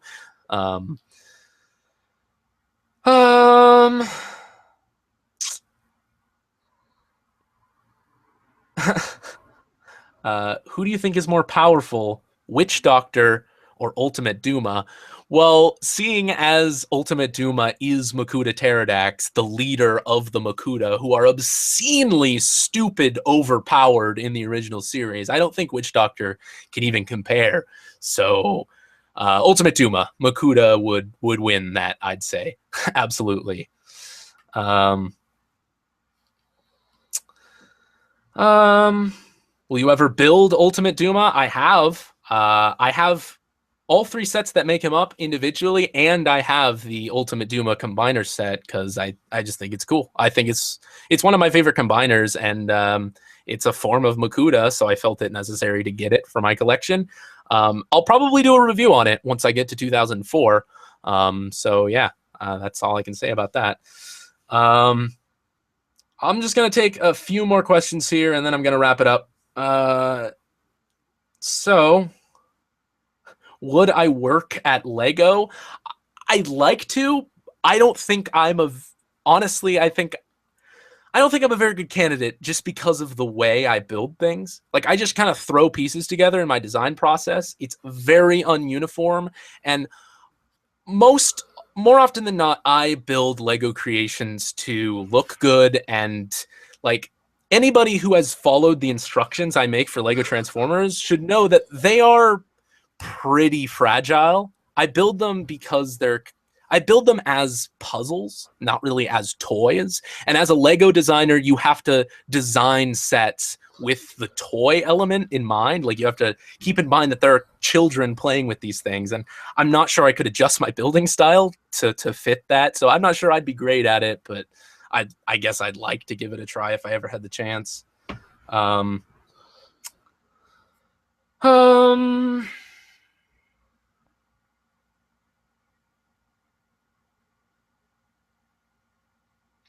What is the new series of B-Daman before it got canceled?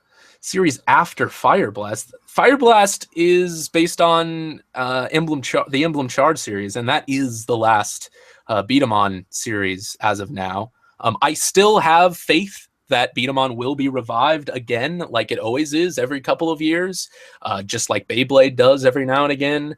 But yeah, that is the last one. So yeah, we'll see what B-Daman has in the future.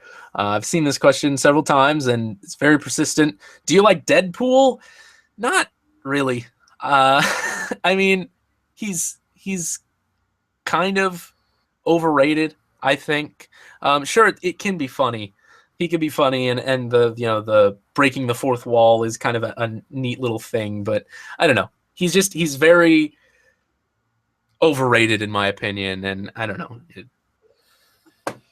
I don't really have much more to say about that. I don't know too much about Deadpool. Like, I don't read the comments, but just from what I've seen, that's the impression I get. Do I have any more Lego Transformers? I talk about that in the description of this live stream. So go read the description where I have a frequently asked questions section. Do I know the next Kamen Rider? I mean, we're only like a fourth through Ghost. So we usually don't get anything about the next one for a long while. So no, I don't.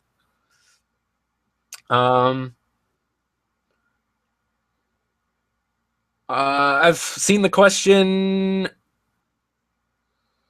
Undertale ? Several times to ask you what I think about Undertale. It's a neat idea.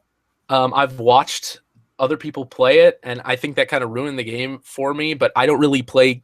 A lot of people say you should play the game before you watch the Let's Play, but I don't really like play games that often. And it really seems like a fun game. I'm not sure I'd like it all that much. But I mean, I've watched other people play it, and I've had fun watching other people play it. But yeah, I don't know.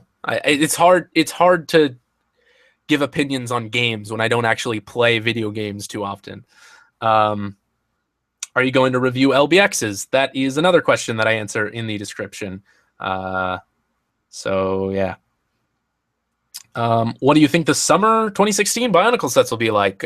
We've seen leaks already, allegedly. So go look those up. Go Google those summer 2016 leaks, and you should find something, I bet. Have I ever heard of Tenkai Knights? Yeah, but like it looks okay. It looks kind of like a neat thing, but I just don't. I'm a Lego guy, and I'm not really sure I want to start collecting other brick-built toy lines besides Lego. So, yeah, I haven't really given it too much attention. Thoughts on Kamen Rider Kabuto? It's okay. The designs are really cool. The concepts are really cool. It starts really strong. It kind of falls apart towards the end. And I like to judge Kamen Rider series kind of based on how it keeps itself together. And my favorite Kamen Rider series are the ones that have a good ending usually. And Kamen Rider Kabuto doesn't have a great ending. And it, like I said, it just kind of falls apart. And I don't know. They ran out of money. Let's just say that. And it suffers for it. Do you think it's accurate to say that the summer Bionicle beasts look like Dragon Bolt's deranged children? Sort of. I did say earlier in this stream they kind of remind me of like the love children of Hero Factory Breakout and Hero Factory Brain Attack and Hero Factory Invasion from Below. So I mean, I don't know. That might be a bad sign, but I want to wait to see more pictures of them before I make too many snap judgments. What do I do if I have free time? I usually try and build something out of Lego. I play with toys. I pose them on my desk, and if as far as like the Kamen Rider toys go, I just kind of play with the toys and the sound gimmicks, as I do other things. Usually, how I spend my time is by watching Netflix or YouTube. So, I mean, that's usually what I do in my spare time. But I don't know. Like I said, I do like to play like the newest Pokemon games when it comes out, and there are a couple other games like Super Smash Bros. For the DS that I do play every now and again. But I'm just not super into video games. Are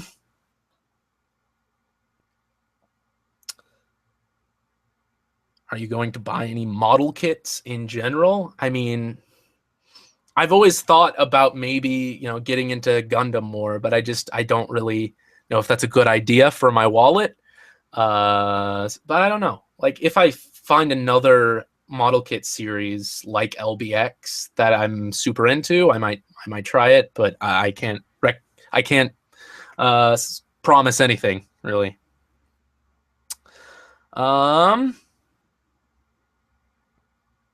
Who's my favorite Marvel character? Hawkeye. That's the only Marvel comic book series that I follow. And I just think he's cool. I like the fact I like superheroes that just are skilled. I like superheroes that don't really have a whole lot of gifted powers. Like Iron Man, he's just a smart guy with a suit. And I like that. I really like Iron Man. I really like Hawkeye. I really like Ant-Man in the same respect. But favorite Marvel hero I'd probably have to say Hawkeye. And do I play the Lego games? No, not really. I've played a couple of the Lego Star Wars games. I played the first Lego Batman game. I just think they're all very similar. They're all sort of the same. If you've played one Lego game, you've kind of played them all. I like the idea of Lego Dimensions, but that's a sinkhole of money that I don't want to get trapped in. Like a lot of things, that's the reason I don't get into them, is because they're very expensive, and I don't care about them enough to spend all that money on them. Do I have any Exoforce sets? I do. None of them are built. I don't really have shelf space for any of them, and they're all pieces in my Lego collection used for building mocks and things.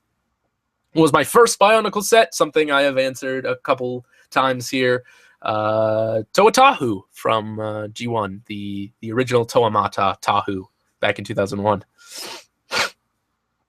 Do I have the new Bionicle graphic novel? Yes, I've read it. It's okay. The art style is a little bit questionable. The story information is kind of just stuff we've already heard before, told a little bit differently.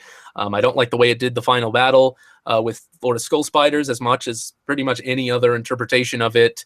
I think a lot of the Toa and their weapons layouts were really weird, and it seemed the characterizations of the Toa seemed oddly different than any of the other story material for G2 we've seen so far. I don't know. It's a weird beast. It was okay. I liked the story information in the back of the book, but aside from that, give it a solid C+. I don't know.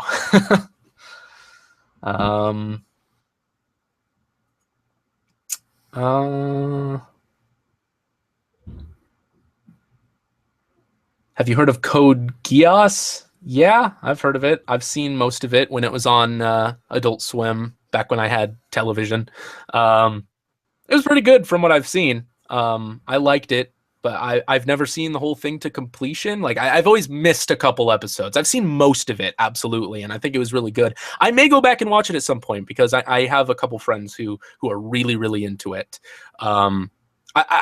I might have, now that I think about it, I might have finished the series, but I do seem to remember missing a couple of episodes, so I don't know.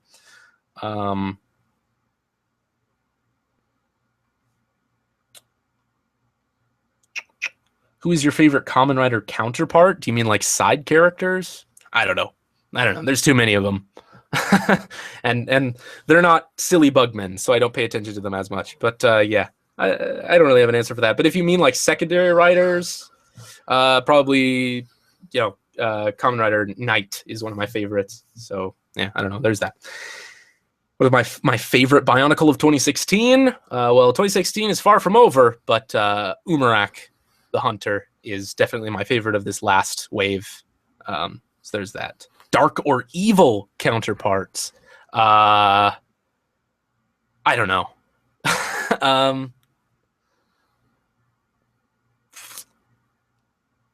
I mean, a lot of them were in movies, and a lot of Kamen Rider movies aren't very good.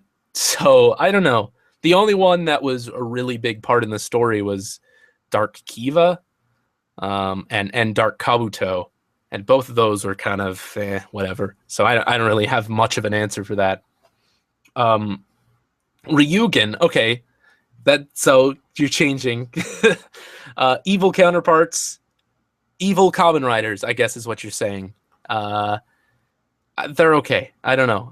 It's a weird question. It's a very broad question. Why is Tahu your first Toa when your favorite Toa is Kopaka? I like Tahu's design better than Kopaka. I just like Kopaka. G1 Kopaka as a character. He's super cool, and I like the ice guys generally, but Tahu is such a brilliantly simple, awesome design. The original Tahu, and I just like that. I think I probably like, other ice Toa better than fire Toa, but I don't know. In that respect, like it's kind of a unique thing. I like Kopaka as a character. I like Tahu's design.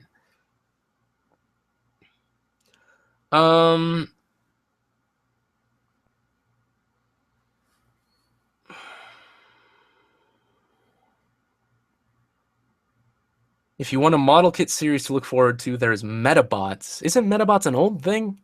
Is Metabots?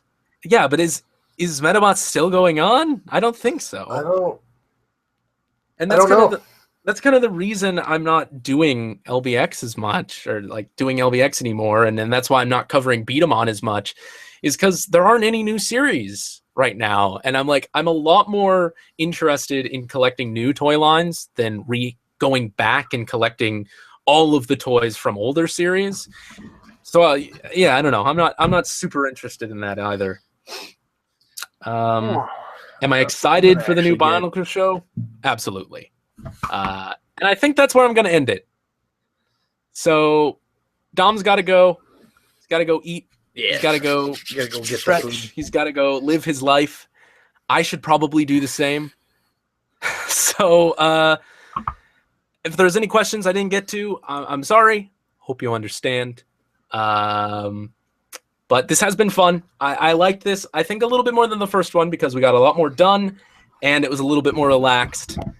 And yeah, so hopefully I don't have another one of these planned anytime soon, but if I start to collect a bunch of things that I can build that I don't really want to do Let's Builds live for, like Bionicle sets and certain other sets I like to do by myself. I like to film them as traditional Let's Builds.